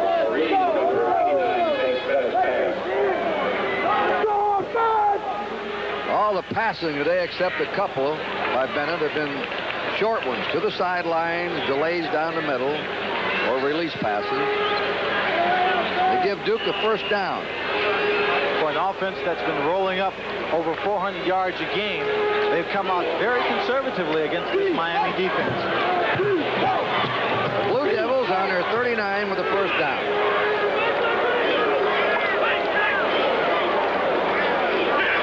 Inside reverse to Julius Grantham. Not much. Dallas Cameron chopped him down. Bennett has used 8 different receivers in the game, but he's done that all year long. He doesn't really have a favorite receiver. 19 out of 31. Look at the yardage, Joe. Only 117. Averaging 289 yards a game passing in his first 3 games. And 117 here.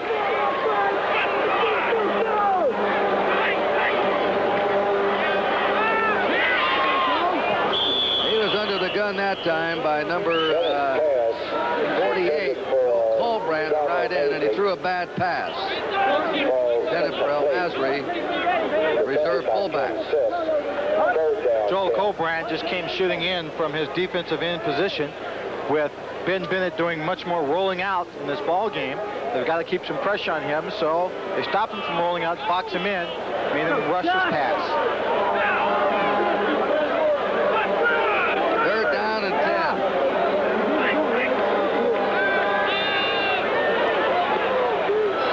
Incomplete. Intended for Rick Reed. For a tip. As it went there, Cortez just got his fingertips on it. Fourth down and 10. And Duke will have to punt again. This is the 8th punt in the game for Duke. There's Ed Brown, who scored 2 touchdowns.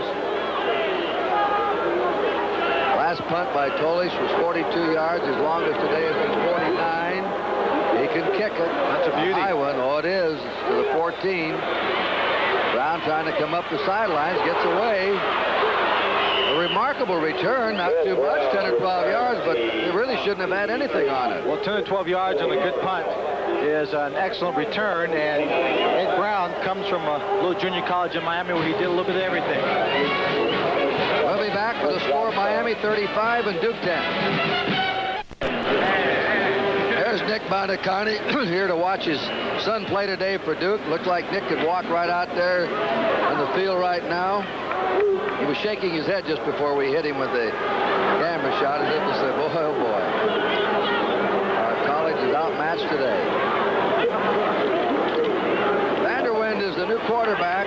Albert Bentley, the leading ball carrier in the game, pounds over the 35 out to the 36. Chip Anderson nails him there. Vanderwind from Palm Beach Gardens, Florida, sophomore. He had 10 out of 16 before coming into this game for 63%. We have that freshman, David Kintai. I think we'll be seeing more and more of him. He's looked good today. Gotta keep fighting, buddy. Timeout, Miami. And Miami calls a timeout. Kurt, I'd like to take just a second to talk about Howard Schnellenberger and his switching of quarterbacks. But I'll take the time to do that after we get back from this little commercial. All right. With Miami ahead 35-10 over Duke. World Series in ABC opens October 11th in the American League City, either Baltimore or Chicago. That'll be quite an American League playoff series. Second down 2. Miami on their 37. Vanderwind is the quarterback. He gets the pitch to Alonzo Highsmith, and the freshman had the first down. On the carry, Howard Schnellenberger, you want to talk about him? Well, I like the way he changes his quarterbacks. He's giving more people the opportunity to play, while the ball game is, even though they're up 35-10, is still in the middle of the contest. Now, I'll guarantee you that Nebraska or Ohio State probably didn't put in the second-string quarterback until the second half. And I think it's good for the young men to get the opportunity to play early in the ball game, and it builds their confidence and their ability to play this game. I think it's also very wise. We'll talk about that in a minute. Vanderwind. Get that, pick it off. And it's intercepted, but you may have an interference on this. Intended for Shakespeare. Johnny Hill picked it off, but Joby Brannion ran in under the receiver, and you could have an interference call.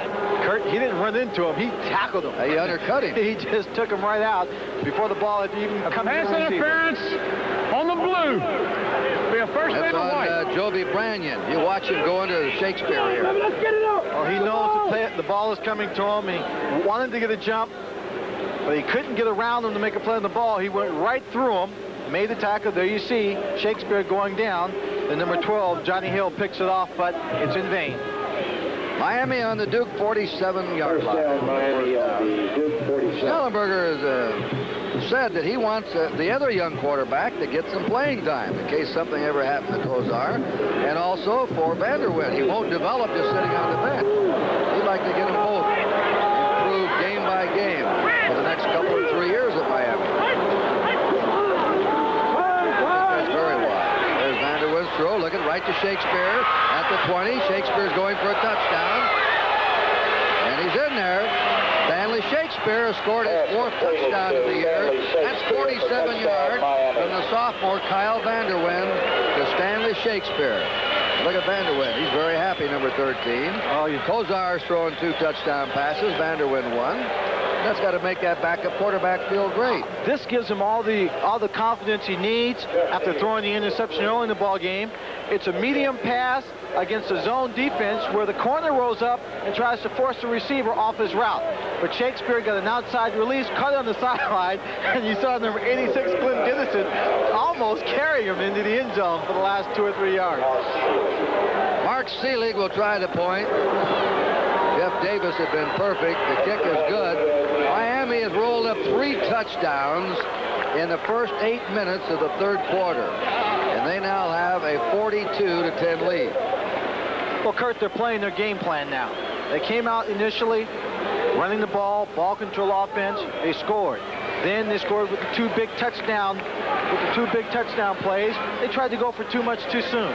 After that, they came up with the turnovers. In the second half, they come back with their basic offensive game plan, which is execute, run the ball, the short passes, and the big plays will happen. And that was results. Good old Nebraska, 63-7, a tight one for them today. 26-10, Arizona over California. 33-0. Well, that is an upset, not by the win, but by the margin by the Illini over undefeated Iowa. North Carolina had a rally to pull it out against Georgia Tech, 38-21. Mark Seelig to kick off. Atkinson coming out from the goal line. And he's down on the 17-yard line. Down there to hit him is Keith Walker. Alabama was trailing. They put on a late push to win 44-13. West Virginia 24, Pittsburgh 21. West Virginia remains undefeated. 69-18, Ohio State over Minnesota. Oklahoma 29, Kansas State 10. And Auburn 27, Florida State 24. Florida State's been scoring all year, but so have the opponents. Ben Bennett goes to work. Line of scrimmage is 17. That's a high pass. The first time I've seen him, I'd have to say this isn't one of his better Duke games. No, it's not. In that time, he had a short pass called against a zone defense where they had 5 people in the short zone. And he's really not attacking his secondary deep. They're not going to loosen up unless he threatens them deep. Passing Miami 297 yards, Duke 117. Bennett is hit, and down he goes, and it's a flag drop. That's Jerome Brown that got to him, number 98. Almost 3-1, Miami's passing yardage over Duke's passing yardage. And Duke had the heralded passing game. The penalty is called against Duke, and I'm sure it will be declined. Holding, blue, decline, 3rd They down. lose it down. Miami now has their 2nd string defense in there. Moss, Brown, Robinson, Broughton, and Brown. Schnellenberger gets his 2nd stringers in. It's on the 7-yard line. 3rd down. 20 to go. There goes the bomb down the field, and it is incomplete, out of bounds. Intended for DeLaGalle. Greg Flanagan. DeLaGalle was defending against Flanagan. The punt again. Don Tolish getting some punting experience in this game. I think this is his 9th punt. Yes. I'll have to tell you something. This Miami defense is impressive. They're sound, aren't they, Lynn? I mean, they're sound. They play good fundamental football. They haven't made big mistakes, and they execute. Duke rushing today, plus 1 yard. Spiral is bouncing on the 45. Reggie Sutton lets it roll, and it goes to the 43. 1 yard rushing for Duke in this game.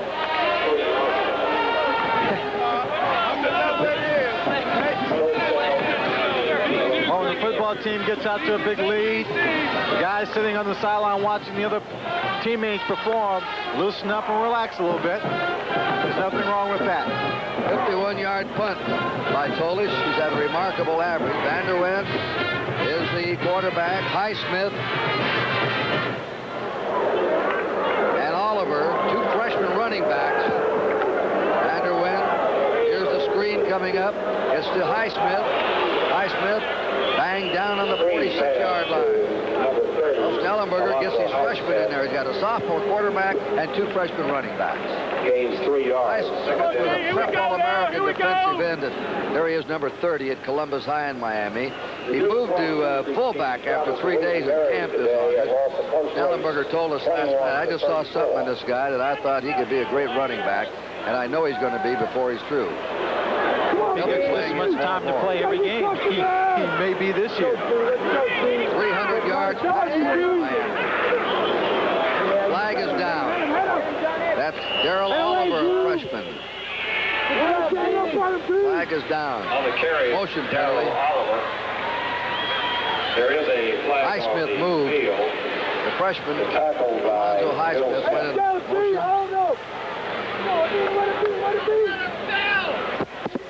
After William and Mary cross-country match today, Duke senior Phil Woodyard finished second overall in the men's kilometer race. Well, with all the young kids in the ball game, Illegal motion. Offense. Second down. with all the young kids in the ball game, they will not let down. They'll see this as an opportunity for them to perform, show the coach what they can do, and actually try and take advantage of it in some close battles to become a starter. That's interesting. We'll talk about that in a minute. Vanderwent to throw. It is incomplete. Kyle Vanderwent pass. They talked to Tom Osborne of Nebraska in that Penn State game. They said, why'd you run up the score on Paterno? He said, look, I had third stringers in there, but they're all freshmen and sophomores who want to impress me. What do you want me to do? Tell the kids to go out there and don't do anything? That's what they're there for, to do something, to try and make the ball club. That's right. They play with enthusiasm, those young subs, when you put them in there. They want to show the coaching staff that I can do it. So if a team has some quality depth, they can run up the score badly on you, even though the first stringers aren't in there. Miami's 5 out of 7 on third down conversions. This is the 3rd and 12. Vanderwent to throw it. He's hit. Down he goes. Number 43, Harry Ward, the right end, got on him. Look at him dancing around. He's doing a Gaston run.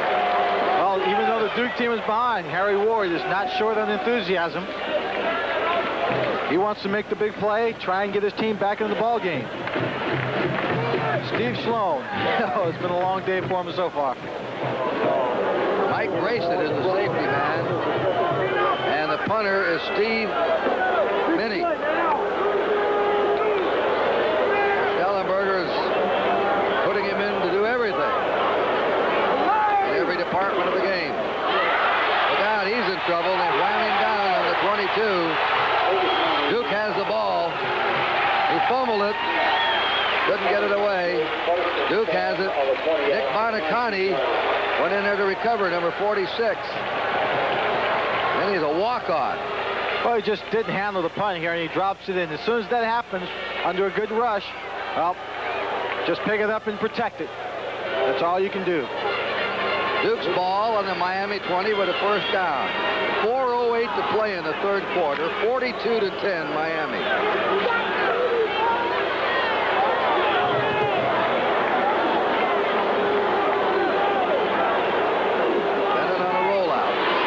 Time. Pass is complete to Grayson. 16. Look at Miami pursue. They're a very good gang tackling team. They pursue laterally. You can stretch them out and they're right there with you. That's a sign of a good defensive team. That's right. They have the quickness and the guts to pursue. They don't give up on anything. That's right. Right now they've got a lot of the substitute ball players in the game, and they're still hustling, playing extremely hard. Because there's a couple of guys on defense I want to tell you a story about later on. Danny Brown and, I'll tell you the other guy later on. Yeah, think about it. Second down, 7. Ben Bennett. The throw screen is tipped by by Winston Moss, number 92. That's about the third or fourth deflection That is. for Miami today. The other guy's number 69, Juan Comandiero. These two kids 2 weeks before the first football game were out on the boat 15 miles offshore, and the boat sank. And they spent 3 hours floating at sea, and the only thing that held them up was a cooler. And they are happy that they could be in this ball game today. They're happy that Jaws wasn't around. At least they had the presence to use the cooler. Comeback pass, out of bounds with it. Well, at least he had the presence of mind to fill it up with a lot to drink, so it was big enough to hold them. 60 passes have been thrown here today. Let's check Bennett's statistics. Bennett has thrown 38 passes and completed 20, but for low yardage, 120. But they've all been the short passes. He's only really gone deep one time, and that was incomplete. Ball was thrown out of bounds. They've had plenty of opportunities to score, but have not capitalized on them. 3 minutes, 11 seconds remain in the third quarter. 42-10 Miami. Bennett complete. 5 down to the 2. Lead from Virginia Beach to tied in. That'll be a first and goal to go. Rick Reed. Well, when Rick Reed caught this pass, he knew he was close to the end zone. Tried to pull his way in. See Arizona, third quarter, 33-17 over California. Joe Kapp won't be too happy. He's a competitor. Here's our score. Duke now on the yard-and-a-half line. First and goal, 2:52 to play in the third period. Miami's had 3 touchdowns in this quarter.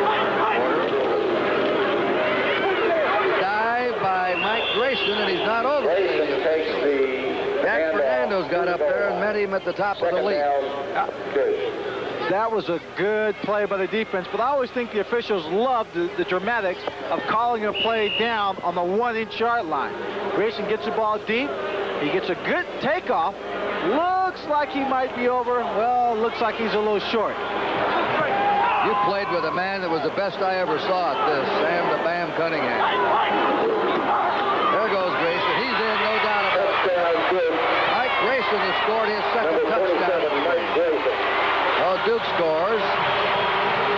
I remember doing the Rose Bowl when Sam scored 4 touchdowns on the dive down the goal line. 1972, USC national champion, score 42-17 over Ohio State.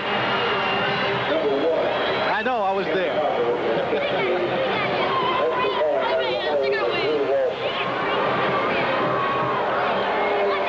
Ken Harper for the point. It's up and it's good.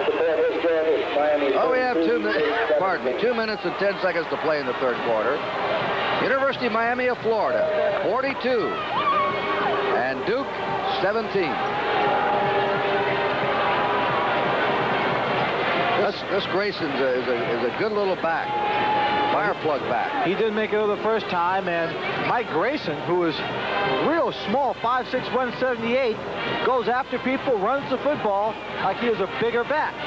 He will challenge anybody that comes up for a tackle, and he just pops this one over in the air for the touchdown. Miami got 21 points in the first period. 2 long bombs by their freshman quarterback, Bernie Kosar. Then Miami started to play giveaway. They gave the ball up 5 times in the second period. Duke scored 10. It was 21-10 at halftime. Looked like we could have a game out of it. But in the third quarter, the Hurricanes came back, steadied down, and played their game, and just ripped through Duke and scored 3 touchdowns. Now Duke's come back to score, and Alonzo Highsmith is back on the 5-yard line, the freshman, to receive the kickoff. They drive it to him. He catches it on the 4. He comes up to the 10, 20, 25, and is down on the 27-yard line. He's from Palatka, Florida, a little bit north of Orlando, I believe. Number 27, Mike Grayson, who scored both touchdowns for Duke. Sitting down on the sideline, recuperating.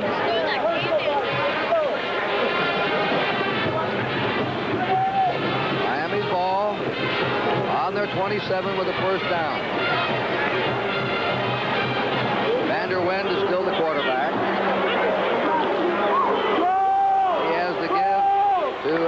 Martinsville Highsmith. He doesn't get much. And let's cut to New York now and see what's going on in college football. Jim? Wild scoring spree in Berkeley in the second half. First there was a Ricky Hundley interception return, then 2 long California touchdowns, and then Tunnicliffe came back for Arizona with this 62-yard touchdown pass to Brad Anderson. It's 33-17 Arizona in the third. Kurt? Thank you, Jim. Arizona on probation, cannot qualify for the title, the Rose Bowl, or beyond that. I guess they are on television, but they can't go to the Rose Bowl. Darrell Oliver, 10th receiver. Chester G covered him. Darrell Oliver is also from Palatka. He must have a pretty good high school ball club up there. Howard Schnellenberger has to be proud of his team, both the starters and the backups, although you couldn't tell by the expression on his face, that profile that we saw. I want to tell you, there's some very fine high school football in the state of Florida. Vanderwind, toss, is caught by John Smetana. And it is complete. Smetana, a senior from Northfield, Ohio. Joby Brannion tackled him there. Well, again, they're getting in between that 2-deep zone defense. Smetana, going up in the air, senior, 177 pounds, makes a good catch here in between the 2 defenders. And then he's just knocked out of bounds by Joby. That is one of the weak spots whenever you have a 2-deep zone. It's either down the middle or if you get to the outside of that corner on the sideline. 22 first downs for Miami.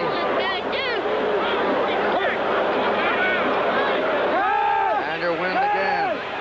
Quick pass, incomplete. That was intended for the tight end, Chris Hembro of Springfield, Illinois, number 88. Second down, 10. He was met by number 46, Nick Bonicani, when he jumped up in the air and came down. I don't know if he likes to be called Little Nick, but Little Nick was right there waiting for him. Dead ringer for his dad. Oh, yes, he is. 42-17 in favor of Miami. A minute 13 to go in the third quarter. Oliver, and he stopped at the 48-yard line. 91, Reggie Andrews. Nick Bonicani, number 46. 3 out of 7 for the backup quarterback, Kyle Vanderwind. Ernie Kosar, the freshman, over there loitering on the sideline with a nice afternoon behind him. Just a breeze, says the freshman. Third down, 9.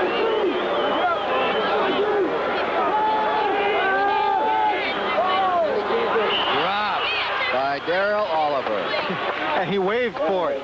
He curled up midfield, waved his hand, said, I'm open, got the ball from Vanderwind and couldn't hold on to it.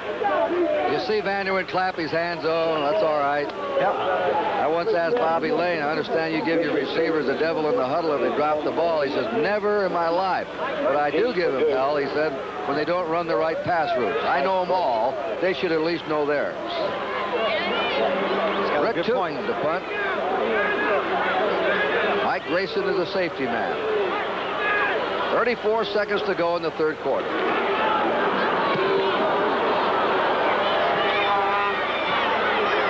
This one is going in there for a touchback. Duke's ball on their 20 when we come back. A 51-yard punt by Tootin. I had a couple people then say to me yesterday, nobody will want to play Nebraska in a bowl game. Of course, if Nebraska, they have to win the Big 8 first. There's Missouri ahead of them, Oklahoma. But if they do go to an Orange Bowl, nobody will want to play them. I think here's one team, Miami, to play with anybody. I have the solution to that. If you're going to have Nebraska come to your bowl game, invite the second team first. Don't let them know who they're going to play, and then invite Nebraska. I'm very impressed with this Miami team, with their defense. Bennett on the old sort of a Statue of Liberty to Grayson. 20, 25, 30, 35, and breaks it up to the 41. That was a reverse, but it really could have been the old Statue of Liberty. That was the old Statue of Liberty play that worked extremely well. And Mike Higginbotham, number 62, throws a key block downfield that springs him for the yards. He gets good blocks down the field, but right there, number 62 makes a big block. And number 28, Willie Martinez, intercepted Grayson for the tackle. Duke has the ball on their 41. Bennett on the quick pass.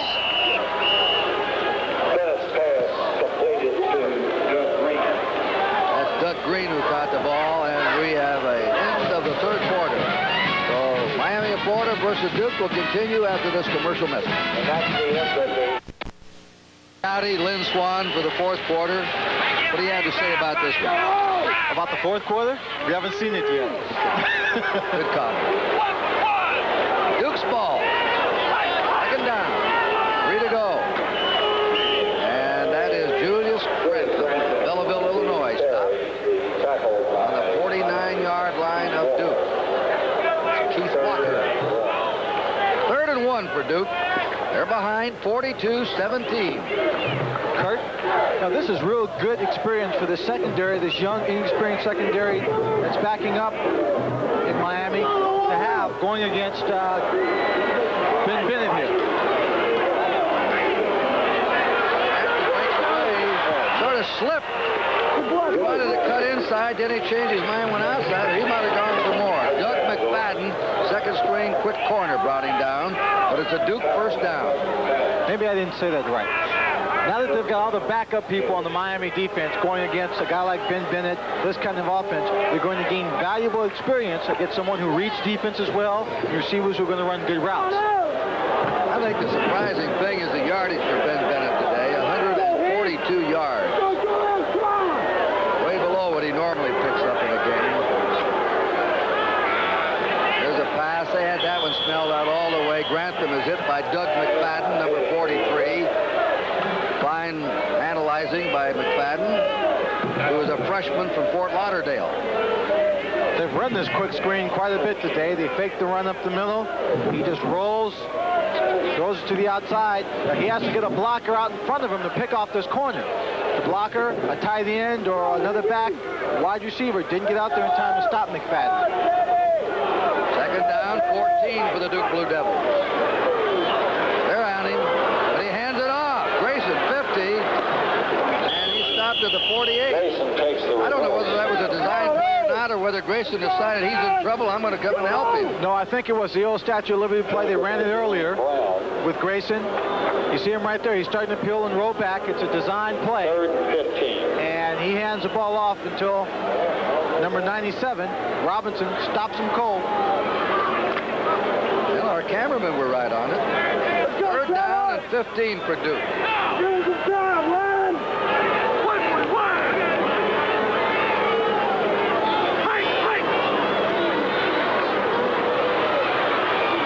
There it is, the Grantham at the 40.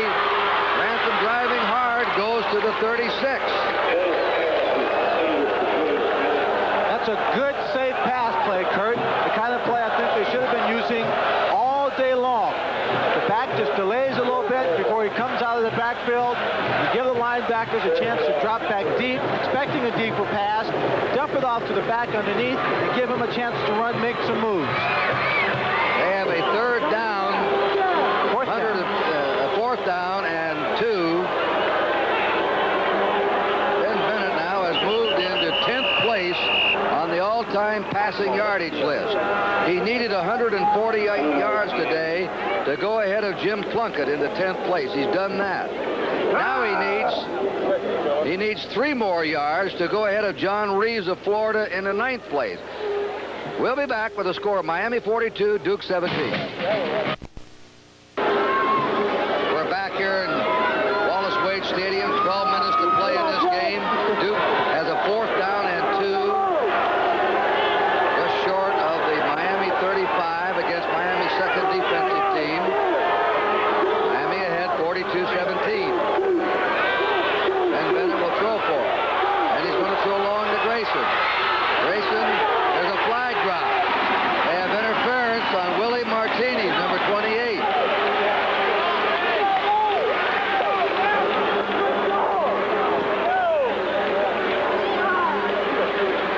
Looked like it might have been against Martinez, but they call it against Grayson. Pass is thrown. Martinez is looking back for the ball. He's got his back turned. And right there, they're just going to call Grayson for pushing him in the back. Just a little shove as the referee marks it off against the Blue Devils. That's offensive pass interference. Offensive pass interference on the Blue. Loss of down. First down. Loss of down, and Miami gets the ball. Here it is again. The defensive defensive back has a right to go for the ball. He can establish position as he did there. Hold him down with him. Pushed him in the back. Offensive pass interference. As a former wide receiver, I don't like the call. Even though it was right, I don't like the call. You don't like the call? Why? I never like to see a wide receiver get called for pass interference. Reminds me of those days when I got away with it. Yeah, you used to complain about the Raiders, too. Yeah, Third that was quarter justified. stats. Miami 22 first downs, Duke 11. Look at the rushing. Duke 32 yards. Passing 322 to 142. Total yards 495 for the Hurricanes. Had 6 turnovers there. Vander Ven off to Albert Bentley. Bentley's been the leading ball carrier in the game. Now there goes a flag down.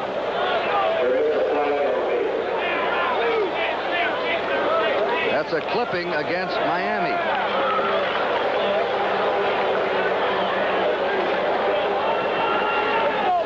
Turnovers 5-1.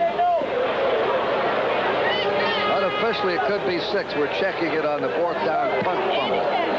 Well, when you look at the total yards, 495. First down in the opening of the show, this Duke defense has been giving up over 400 yards a game. Miami's had 27 passing plays and 33 running plays. Duke 40 passing plays and 24 running plays. Miami pretty well balanced. 60-40 for the run over the pass. Vander Ven out to Oliver. Takes and goes to the 50 and down to the 47-yard line. Johnny Hill, the cornerback, had to hit him there. I like Oliver on that low run. He gets this ball. Of course, now Vander Ven was under a great deal of pressure. Now watch Oliver when he gets the football and starts the run. He doesn't get any blocking downfield. Sees nothing but blue shirts. Instead of running sideways, he heads straight up the field to gain as many yards as he could before he's hit. You'll be hearing about him, Darrell Oliver from Palatka, Florida. Just a freshman. The quarterback's a freshman. Those are. Alonzo Highsmith's a freshman. They've got some good ones coming along. That's Darrell Oliver again. This time dumped on the 46-yard line by David Adams. Time moving along. 10.5 to play in the game. Miami 42. Duke 3rd down 7. Miami lost its opener to Florida. They're about to roll to their 4th in a row. I asked Schnellenberger last night, would you like to play Florida again? He says, He says, we're a lot better. Maybe they are too. But I'd like another stab at them.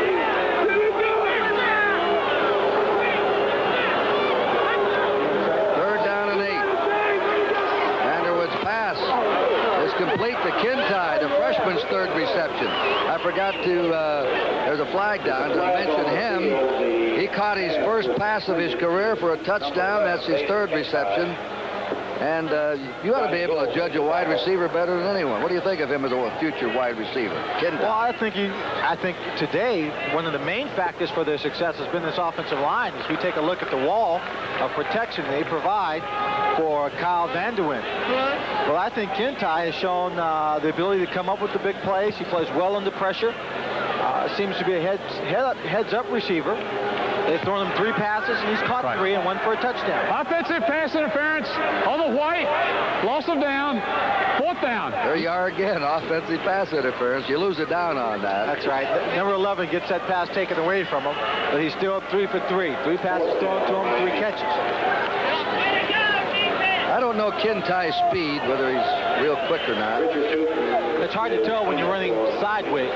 What you have to do is run straight down the field and see if you get caught from behind. The way he caught that bomb, I'm sure he can run fast. Just outsped the defender. First period. There's the kick by Rick Tootin. And it's fielded on the 27-yard line by Mike Grayson. Another flag is down. And this is roughing the kicker or running into the kicker. Let's see which it is.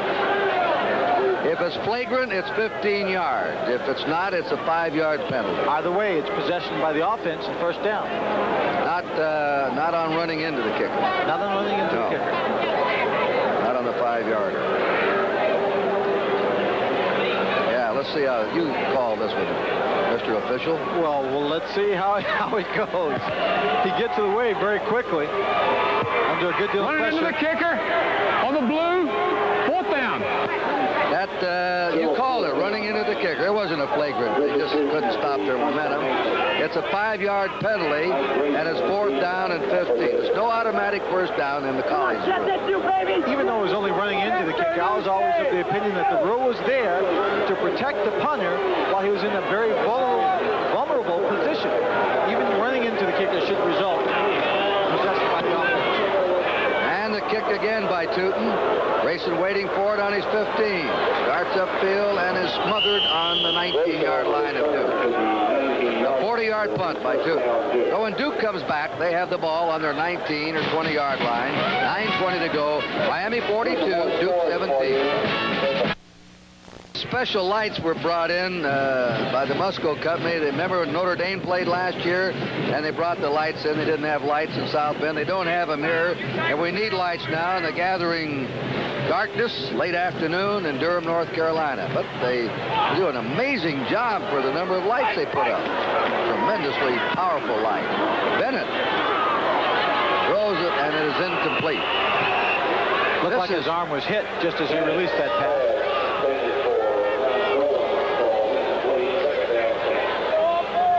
Ben Bennett from Sunnyvale, California, went to the same high school as Steve Bartkowski and Craig Morton. Decided 4 years ago to come to Duke because his mother asked him just to give the school a try. He didn't think he had the potential to be a great college quarterback or play much, so he figured at Duke he'd have a chance to play, and he certainly has. 2nd down 10 for Duke from their 20. Play action pass. Bennett's throw out to the tight end. He goes out of bounds, and that's John Dolan. Greg Jones now drove him out of bounds. And Schnellenberger's down to his 3rd stringers in the defense. With 9:06 to play. Did you know there was a Rose Bowl game played here, Lynn? A win, Kurt. Right at 1 week after the start of World War II. They moved the Rose Bowl game from Pasadena to this stadium. They were afraid of bombing attacks by the Japanese on the West Coast. And Duke played Oregon State here and lost to Oregon State. The only Rose Bowl game ever played outside of Pasadena. So that had to be a win around 40, 41. 41, 42. 41.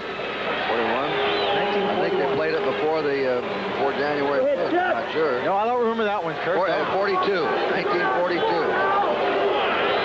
I was minus 10 at the time. That was age. Screen pass to the 30 and up to the 34-yard line. That's Mike Atkinson. Howard Schnellenberger has played under coached under some of the greatest coaches in football. Let me give you some of the people he's been under. Blanton Collier, Bear Bryant, Don Shula. Twice under Don Shula. Twice under Don. He was the head coach himself at Baltimore. And he said he learned something from everyone, and now he's become a great head coach himself in Miami. Marvelous fellow. By the way, I think he's become the best promoter of the city of Miami. The University of Miami, I think, has done a great promotion job for the city. On the cover of their football brochure is the skyline of Miami. Come on, big O, come on! The primetime game you saw Saturday night, they featured the city. The city's had a lot of bad publicity. I don't think they deserve. Of course, I'm partial. I like the Bonefish kind of keep this game along the Florida Keys. I like it down there. I got to be a little biased, I guess. Bennett shakes away, throws a pass out, and is intercepted. Intercepted by Willie Martinez, number 28. Just the 3rd interception all year. Ben Bennett. Well, obviously Bennett is a little depressed. He did a very good job of getting away from pressure.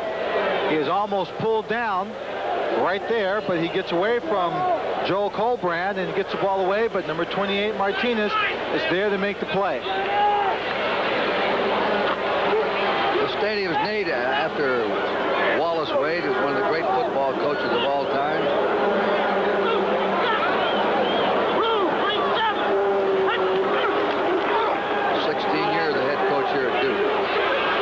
There goes the freshman, Alonzo Highsmith.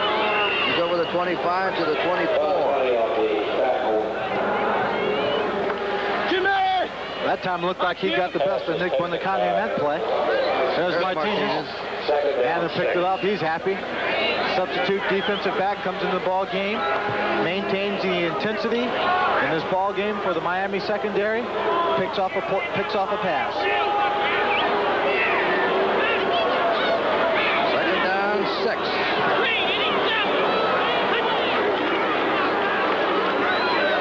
Darrell Oliver down to the 24-yard line. On the carry, Darrell Oliver. I'll give you another little football history. Duke had a 1939 team, undefeated, untied, and unscored on, and did go to Pasadena to play in the Rose Bowl, and got beat in the last 18 seconds by USC. USC. Of course. I still wasn't there. Neither was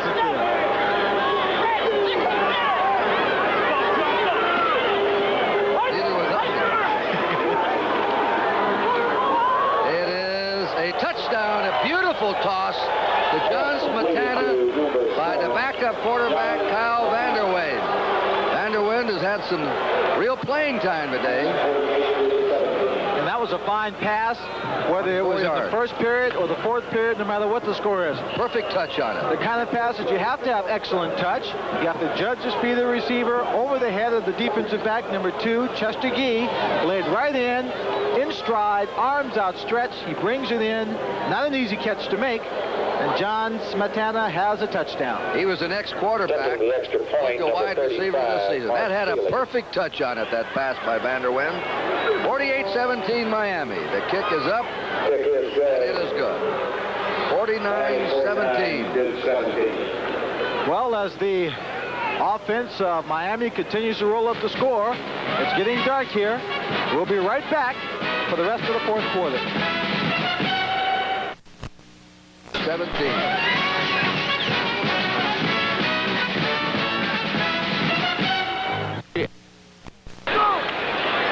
Miami has the ball in the Duke 4-yard line with a first and goal. 4:28 to play. 49-17 Miami. Vanderwende on a quarterback sneak. We talked about that other quarterback, that's Howard Schnellenberger. Vinny Testaverde, a sophomore, hasn't played this year, may get the red shirt status. Schnellenberger says that he may have more raw talent than the other two young quarterbacks. He's 6'4", weighs 215. I'll tell you, Schnellenberger doesn't look like his team is winning. Grim, determined man. He's no hot dog. He just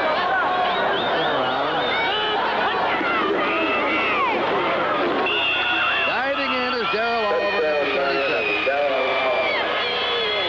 I think the ironical story in this game to me is that the coach of Miami recruited the coach of Duke to come to Alabama as a freshman to play college football there, and then coached him along with Bear Bryant for 4 years. Schnellenberger was the offensive coordinator at Alabama.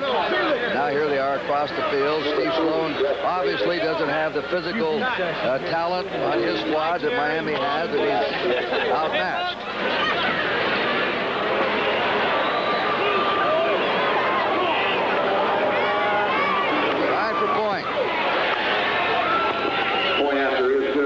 Davis boots it again. He's still perfect. We have a new total offensive record for Miami for their school. 591 yards today. The old record was 582 yards total offense, set back in 41. The Hurricanes have rolled up 591 yards. A new University of Miami record. Coming into this ball game, Coach Steve Sloan knew his defense had its chores cut out for it, but he didn't realize his offense would not perform as well as they had been. Certainly they couldn't keep up the same clip of 450-plus yards a game in every ball game, but he expected them to be much more consistent, and the defense would have had a better chance, would not have been beaten up as badly. Steve Sloan has been in the coaching business for a long time, was an All-American, led Alabama to 2 national championship teams, and is a leader in the Fellowship of Christian Athletes. Dedicated man who takes these losses, takes these games to heart, and knows his ball club is doing the best that it can. He's had to come in this first year to a system where change some terminology.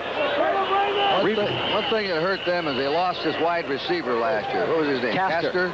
He was the most voted the outstanding player of the Atlantic Coast Conference. 13 touchdowns that he could get deep. He gave Bennett the dimension that he needed to stretch that defense. Now they let him have the short one, and then they know that they don't have anybody to get as deep as Castor did last year. Militello is their best receiver, and he's had a bad back today. He led the ACC in receptions last year. Good, solid player, runs good routes, but you still need a deep threat today's passing offense. Drew Walston's the quarterback. And the ball is dropped out there. Number 36, John Dolan. 3:43 to go. Gil Brandt told me about a year or two ago that in his mind, one of the best young offensive minds in college football was Steve Sloan. He said he had material that wasn't the match of most of his opponents at Mississippi, and yet he did a lot of daring, innovative things that Mississippi did better than maybe they should have. It's a transitional year for he and his ball club.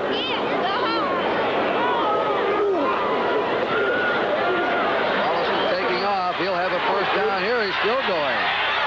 They finally pull him down on the 40-yard line. Fumbled the football, but Blue Shirt was right there to jump on top of it.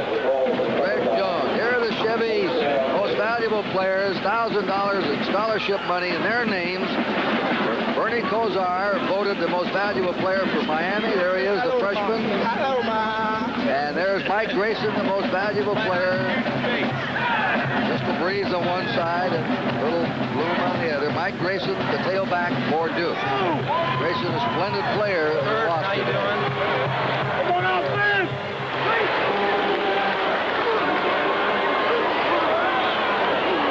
That's an incomplete pass. I still like that story that Lynn Swan told of how Miami supposedly got Kosar, the Ohio Player of the Year, to go to Miami, is that the Kosar's family dog did not bark at Schnellenberger, and they barked at all the other recruiters. When they came to the house. Maybe the dog knew something that no one else knew. That is one of the great recruiting stories of all time. Well, a lot of times it comes down to little small things that make a decision for the young men coming out of high school. Whether you get your leg taken off or not, huh? Releases out to Atkinson, and he goes down on it, 46. I know when I was in college, when I was in high school being recruited by USC and Notre Dame, I used to see the clock ticking down.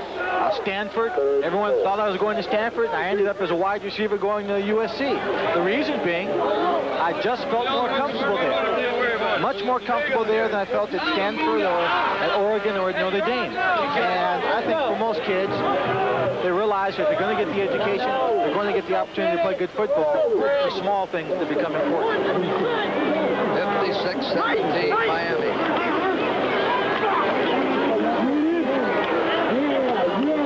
have a first down. That's Dolan again. Let me ask you, what do you mean by you felt more comfortable there? Well, I was much more relaxed there. I was at ease with the coaching staff. I felt that I got along better with that coaching staff at USC than I did with the coaching staff at Stanford or the coaching staff at Notre Dame. I had gone to kind of an all-boys school when I was in high school, and Notre Dame was an all-boys school, and at the time, I wanted to go out with girls. So that eliminated Notre Dame. Wise choice. Wise choice. First down. On the 46 of Miami in the fading minutes there, and there's a sack. We're approaching 2 minutes. Miami leading 56-17, but an odd game is 21-0 into the first quarter of Miami. Then Duke got 10 points in the second quarter to make it respectable 21-10. Then Miami came out and really went to work early in the third quarter, scoring 3 quick touchdowns, and it's been a rout since. And Miami has broken their all-time total offensive record today.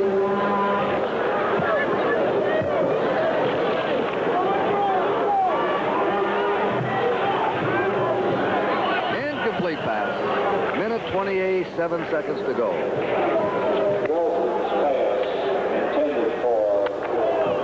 Walston's 4 out of 8. Bennett again, for those that joined us late, 27 out of 47, 162 yards, below his usual game passing yardage.